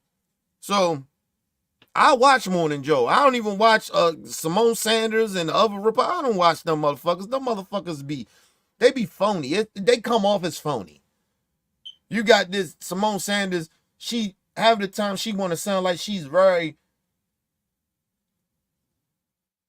intelligent, but she just start doing ghetto shit. And I'm like, ugh. Sit your big mouth ass down. Like, nobody believe you. You are a drifter too. You go where the money is, bitch. You ain't no different. But anyway, let's move on. Has Joe become that far left I don't think so. in your view? But even if he's that anti-Trump, though. No, but even if he has so affairs, he's not some crazy person that Right. you suddenly realize, who's this crazy person we have on TV? Well, you're the one that put him on. Why are you just realizing this person shouldn't be on television? No, of course not. Because listen, and the Trump supporters, they come on, they say, well, he's anti-Trump. Listen, I'm anti-Trump.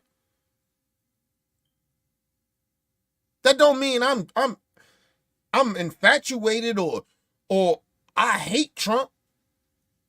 I don't hate Trump. First of all, hate is a strong word. I don't hate Trump. I don't hate Trump supporters. I think you bitches are deplorable racists, but I don't hate you motherfuckers. I don't wish harm on you. So I ain't crazy. Because I don't like Trump. I'm anti-Trump. You goddamn right I am. I'm anti-racist. I don't like racists, motherfucker. And your party stands for racist. That R right now stands for racist. Republicans? You can try to pretend, oh, I'm not a racist. I don't really give a fuck what you think.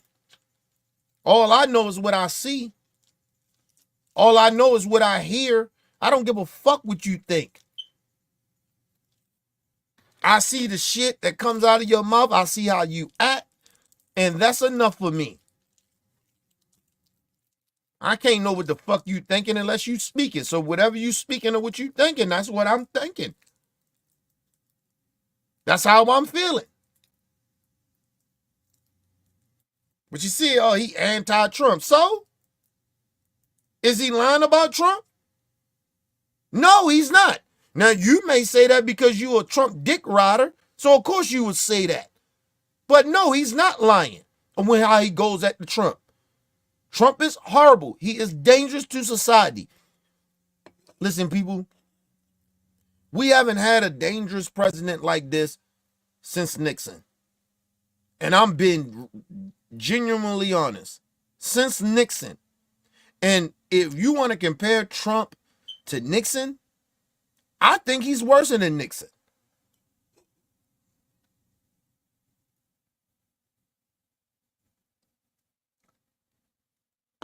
I believe he's more dangerous than Nixon. Because when Nixon was doing what he was doing, the Democrats was racist too. So it was like normalized that both sides had some racist shit going on. Right?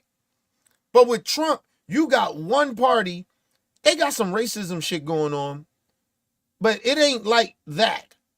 It ain't like they're like the leftists is like inviting racists. Look, come on over here. We'll take your vote. That's not what that is. You see another side where you see a lot of minorities and black folks, a lot of women. On the other side, you see a whole bunch of white racist men with white racist women and a whole bunch of self-hating Negroes and minority people. That's not multicultural. You got one side that stand for hate, and you know that. They can try to pretend that they ain't hateful people, but you are. And then you got another side, even if you think that they're bullshitting, but you see it. You see the inclusion. You see that they're at least saying, hey, it's gonna rain again. God damn it. Man, it just won't stop raining this week. But at least you can see that they're trying to open up the floodgates for all minorities and different types of folks, gay folks. They more acceptive. But you look at the Republican Party, you're like, yo, what the fuck is going on over there? That shit is a cult. Like, people like very upset that, the Democrats, they right now scrambling around if they think that Joe Biden should get out. I actually like that. I actually like that you got certain people in the party like, yo, hey man, Joe ass got to go. I like that. Even though I know this ain't the time for that bullshit. But I actually respect that. Regardless if I disagree, I actually respect it that you got people that, nah, Joe, man, he can really fuck around, make us lose this election. I'm okay with that.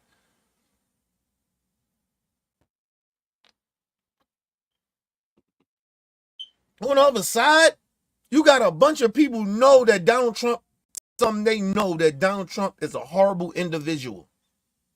But some of them so scared of him, of his movement, of the racists, and some of them are just, it's about money and power. They have no morals over there on the Republican Party side. So for me, off of that one thing, I see you have no morals. It's a turnoff for me. It's automatically a turnoff. I can say what I want to say about the Democrat Party. You still can see some type of morals. I may not agree with everything over there, but it's still some type of moral high ground that they still have a little bit. You look at the right, you be like, ain't no moral high, they ain't got no morals. You see a bunch of scammers. That's all I see in the Republican Party. Racists and scammers. And cult-like motherfuckers. They just believe in anything. Scared cowards. Let's move on, man.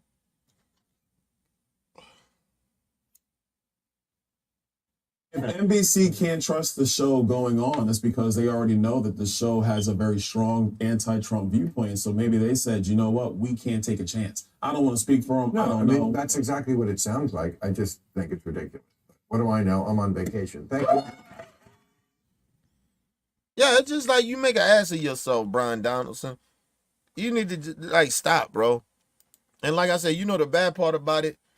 Him just being on Bill Maher and being around on CNN or MSNBC, when he go to these places, that's part of the real reason of why he's pretending to be okay with this white supremacy bullshit. Because it brings him money, it brings him attention and fame. That's the only reason he's doing that. I always keep telling you. Because I never try to. I tell people, love who you want to love. Right? But my antennas go up when I see black men. You with a black woman. But then all of a sudden, you go with this white woman. And all of a sudden now you bigger than what you really was. So what's your agenda? but come from his former ex-wife, he was always an opportunist.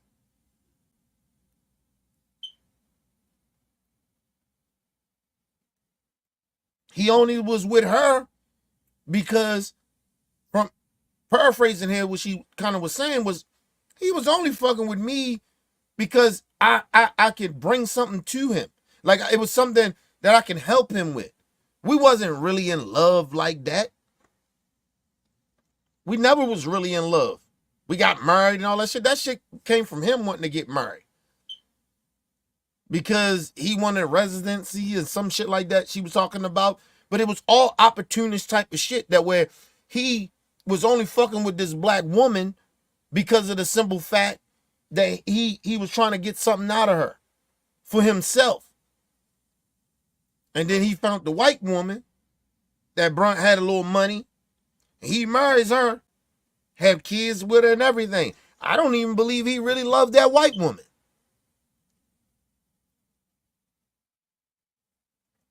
Brian Donaldson is an opportunist. It just is what it is. I don't understand why people don't understand that about this dude. Like, he don't fool me. Yeah, he a sellout, but he's more of an opportunist than a sellout. I honestly, genuinely believe that. You look at his background. He's an opportunist. She said this nigga was never religious.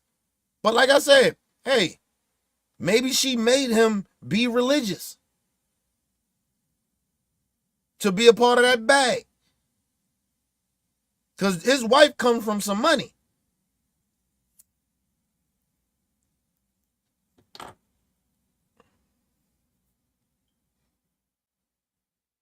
It's like me, right?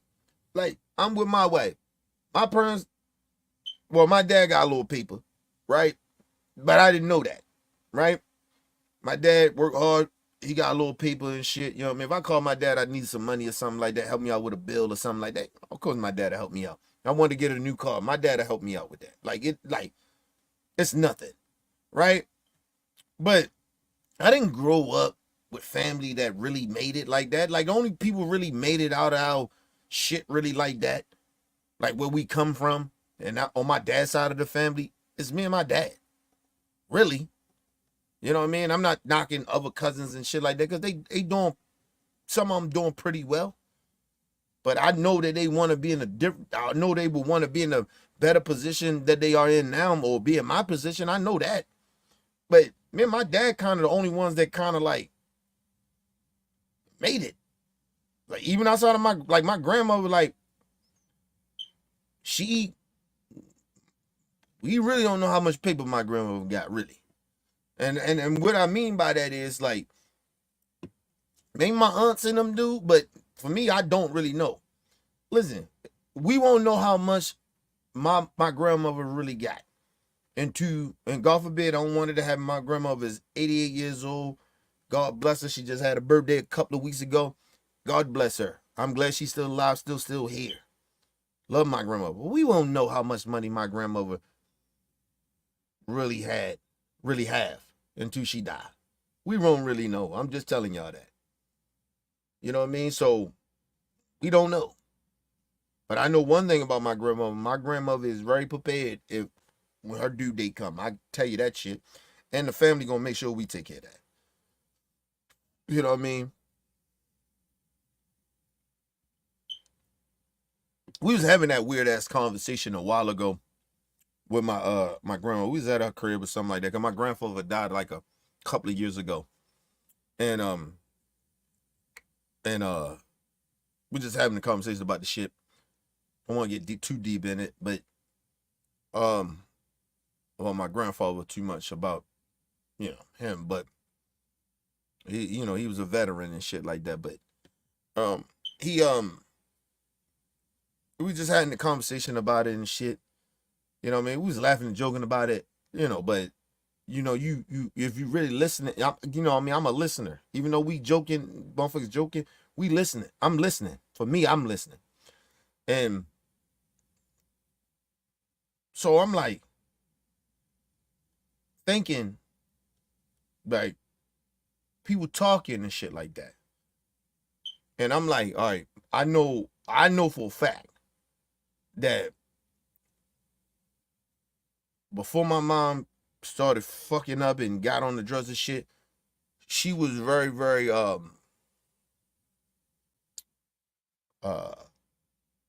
start fucking with these drugs again. She was very, very like the family was taken care of.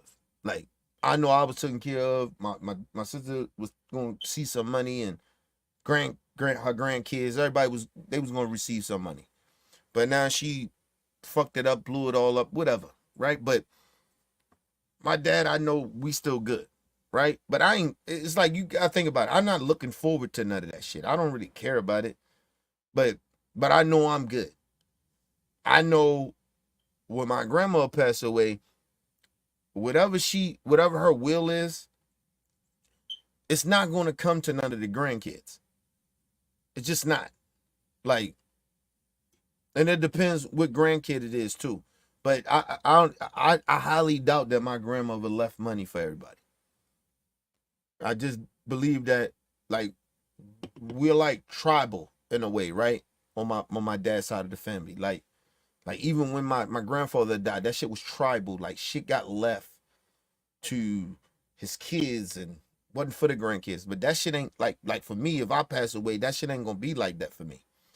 I'm gonna leave certain type of money for my sisters and shit. Like I got shit a certain type of way. You know, where that shit trickled down to my god kids, and like it's gonna be money for them and money for my daughter and shit like that, my nieces and nephews and shit. Like I got that shit set up that way. So, but I know my grandma was old school. They travel in a way. So a lot of money ain't gonna trickle down like to us. We ain't gonna benefit. I don't want to say benefit off her death, but we're not gonna get anything from her, from her will. We're just not. Like the house, none of that shit. Whatever she got saved, life insurance, whatever. We're not getting none of that shit. I just know that for a fact we're not. That shit gonna go to her kids, which is my aunts and uncles and my dad and them. That shit ain't gonna go to us. Like, you know what I mean? But but that's just how we work. That's how we are on that side of the family. Is tribal in that way. But it's different for me because I watch what they do, right? Because I watch my elders, I watch how they move, and they old school too. So I watch them, and we live in a new school, and I think about generational wealth. So it's different for me. So my shit ain't just gonna go to, just my kids and shit like that. That's on my daughter. That shit gonna go to my nieces and nephews and god kids. They gonna get taken care of. You know what I mean? Of course, my wife gonna get taken care of. If something happened to me and not God willing, nothing happened to me. But I got that shit set up that way. Like that's nothing. You know what I mean?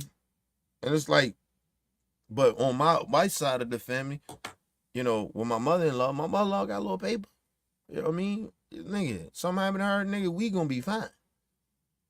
Like, I know that shit going to her, my wife. Like everything on her. Everything. That's her only child. So that shit going to my wife. Nobody else getting that. But I'm married into the shit, so kind of mine too. Like, right? But I'm not looking at it like that, but I'm just saying, like, that's what that is. And I don't wish nothing happened to my mother-in-law, but yeah, like, nigga, I don't be. You just want people to be around. You don't like I said, it's one thing in the black community, you don't like to talk about people's death or possibility of people death. Like in black families, we don't talk about people dying. That's why a lot of people don't have life insurance and shit like that. They don't. Especially if you old school. They don't really talk about that shit like that. You know what I mean? So, but it's a new generation of black folks my age and shit like that. We talk about it because we gotta be prepared. We gotta prepare. We want to make sure people are taken care of. You know what I mean? Like, I don't die with none of that money. Whatever's in my bank account or whatever I own and I got, nigga, I don't die with that. That shit, it has to go to people. You know what I mean? I want to make sure motherfuckers is good. I want to make sure my my daughter, my godkids, my nieces and nephews, and my goddaughter and godkids and shit, they taken care of. My little cousins and shit. I want to make sure they good. I want they see a little bit.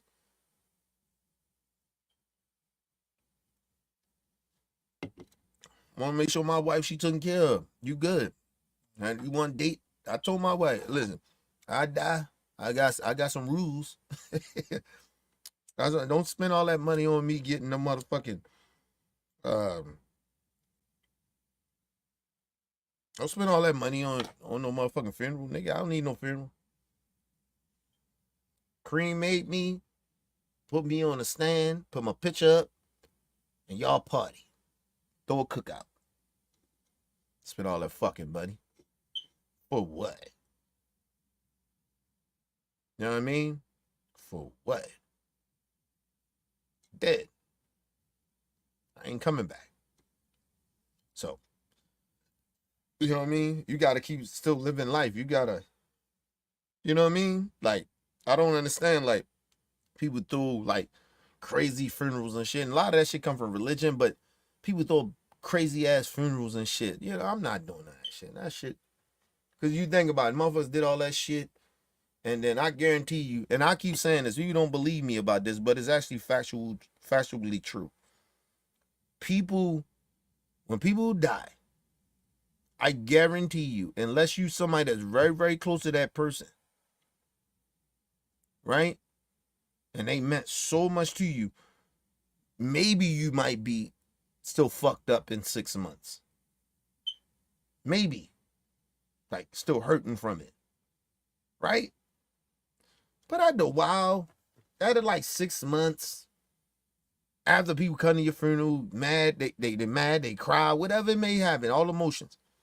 Niggas gotta move on with their life, bro.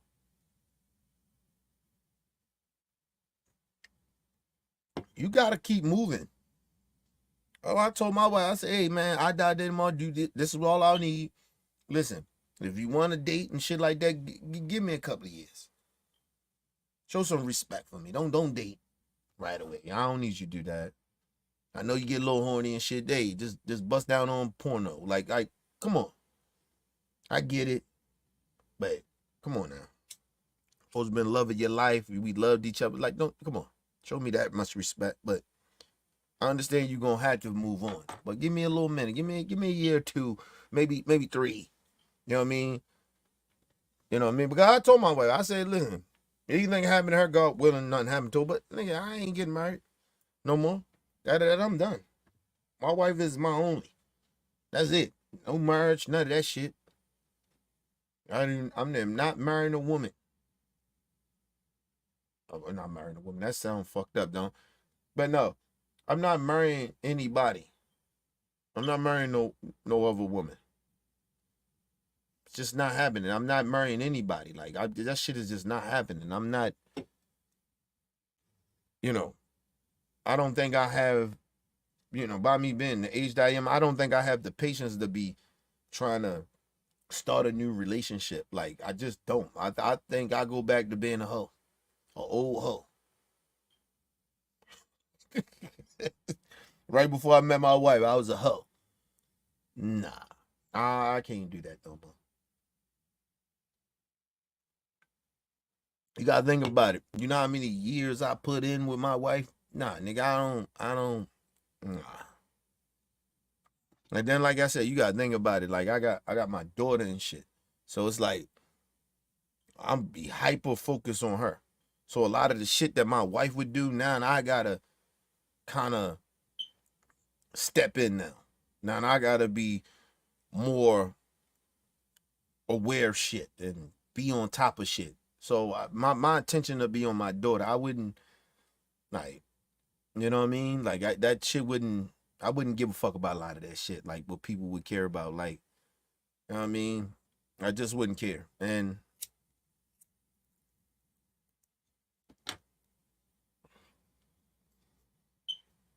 I'm just one of those dudes. I'm not just bringing women around my daughter. Like it's just not happening. You know what I mean? So I'm just like that. So I don't want that shit for my daughter. You know what I mean? Bring somebody around and shit like that, and then I think, and I always tell people this, something happened to my wife, God forbid it happen, but if something happened to my wife and shit like that, and I'm here with my daughter and shit like that, I'd probably be broken, bro. Real broken. I probably be even broken than a lot of my homies died and shit like that. Or certain family members that died and shit that shit still bother me to this day, but I'd be really, really broken. That's the love of my life. She the person I trust more in the world ever, and I don't have that anymore. So that should have fucked me up.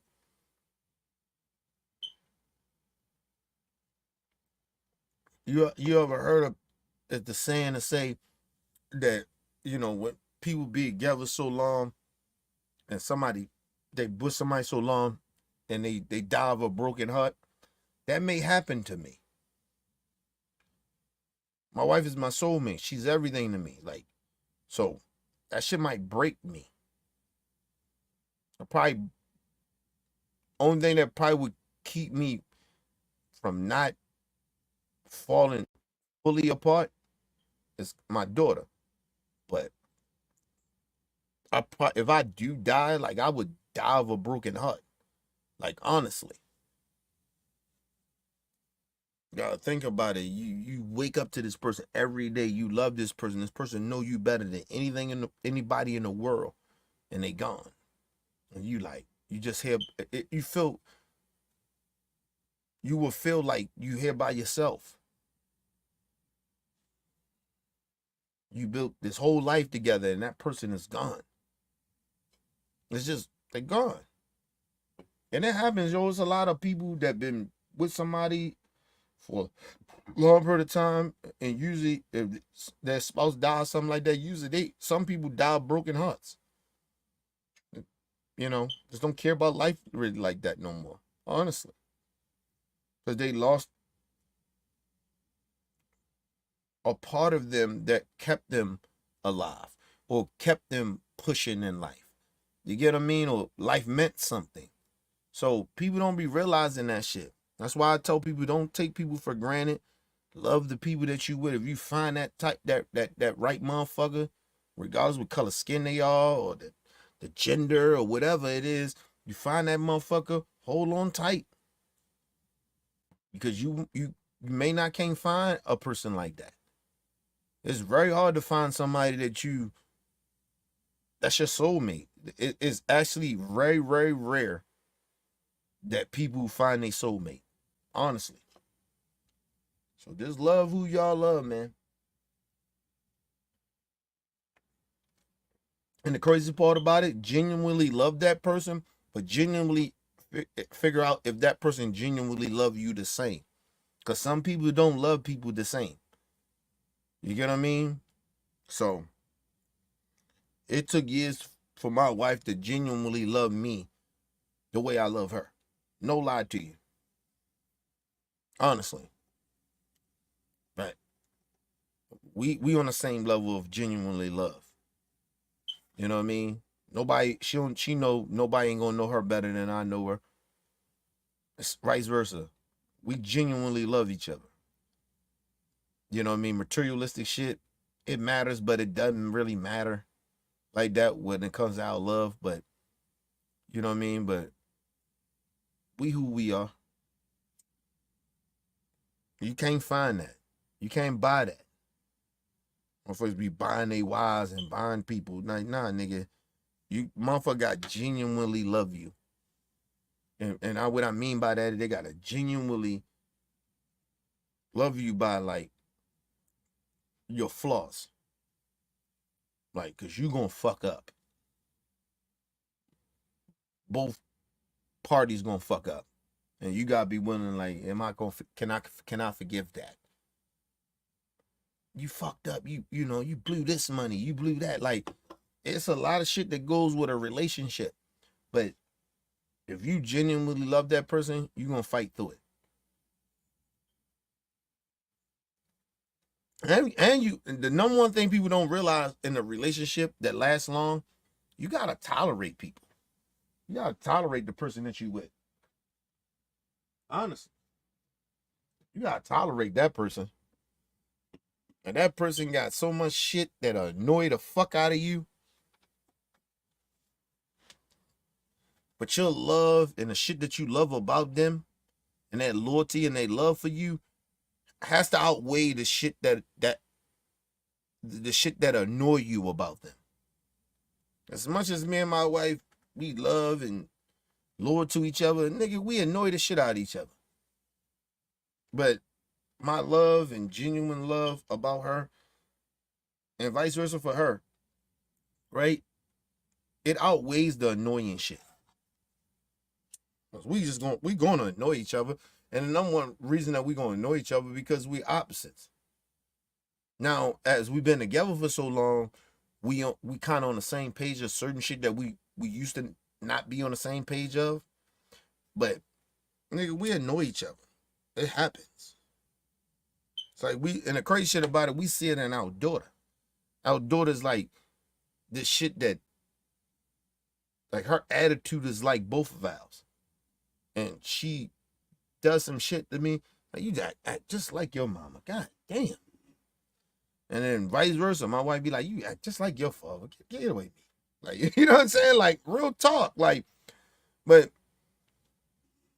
you know, and you gotta understand too, like, I grew up with other siblings. So for me, but I always felt the loner. I always felt like alone. And I'm the oldest. And my wife is the oldest of all. She got other siblings, but she's the only child from her mom. Right? But she got other siblings and shit. And like I do too as well. But we like kind of grew up like kind of the same in a way. Right? So,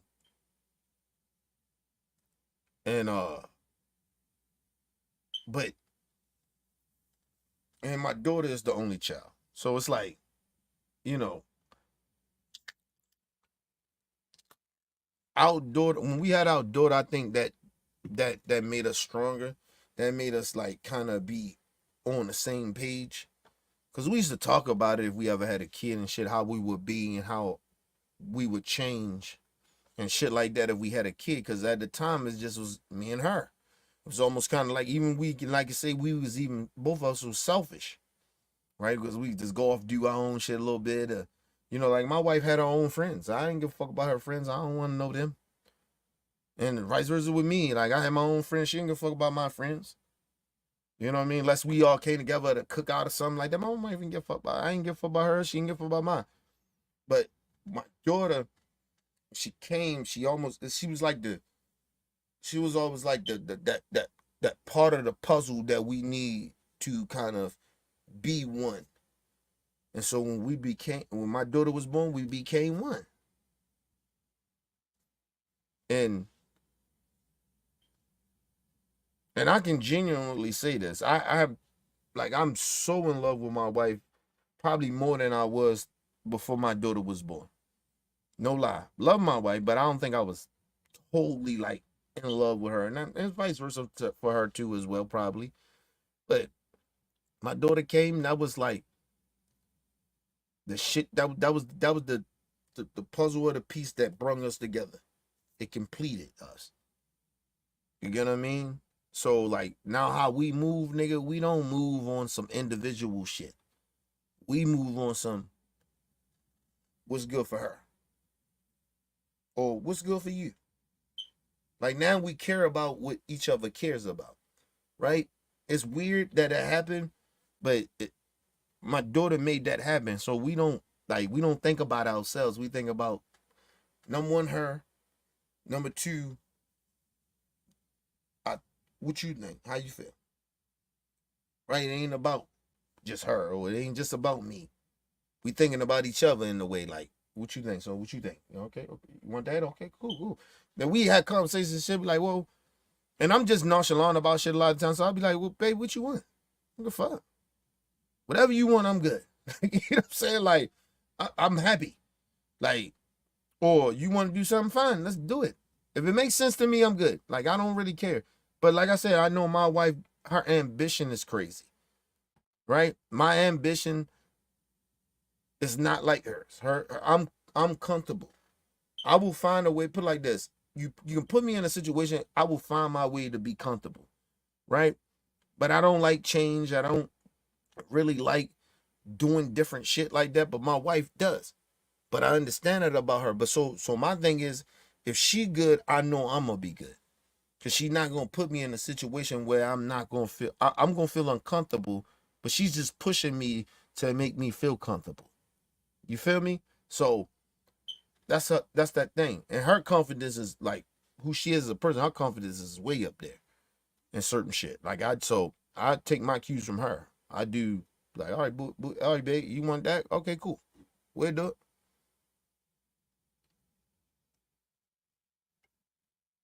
Her thing is now, she really want to know if I want to do shit, and I'm not used to that, cause my wife is usually like when she want to do something, she just do it, and then she'll tell me about it, but then I'm like, all right, whatever, right? Or not, all right, whatever, all right, babe, go ahead, do what you gonna do, and then she just go do it. But now she like, nah, hold on, do you really want to do this, or you just saying it, like, you get what I mean? So I'm not used to that, right? Because I'm used to her just making those decisions. Go ahead, do what you gonna do. I got you. I may not like it. I may be uncomfortable, but she cares about how uncomfortable I am or if I'm gonna like some shit. So, and I'm not used to that. So that's where we be at in our relationship. No lie to y'all, man. But I love that she does that. That's why I said she my soulmate. And we genuinely love each other. All that other shit, the materialistic shit and that, even sex to a certain extent. Like that shit is okay. That shit is like benefits, right? But you have to genuinely love somebody.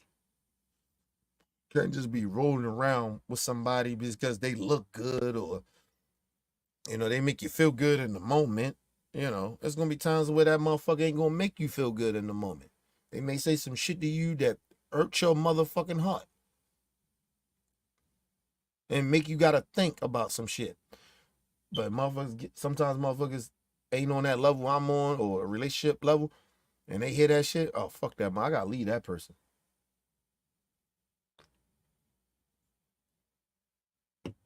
Or you may sit there and let somebody just totally disrespect you.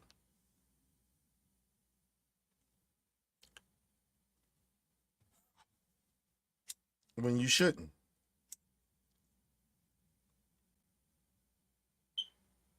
Listen, me and my wife, we be honest with each other, but sometimes I go overboard sometimes. Right? And then my wife, she can go overboard too as well. It's like, hold on, watch how you talking to me. My wife had to say that shit to me. Hold on, nigga. Watch how you talking to me, man. Don't talk to me like that. And I gotta catch myself, and you know what I mean? It's vice versa. But that's what I'm saying. Like, shit ain't gonna always be peachy. And motherfuckers gotta understand that the thing you get in a relationship supposed to just automatically always be this way. That's bullshit. That is not a real relationship. I don't know who the fuck is telling people that.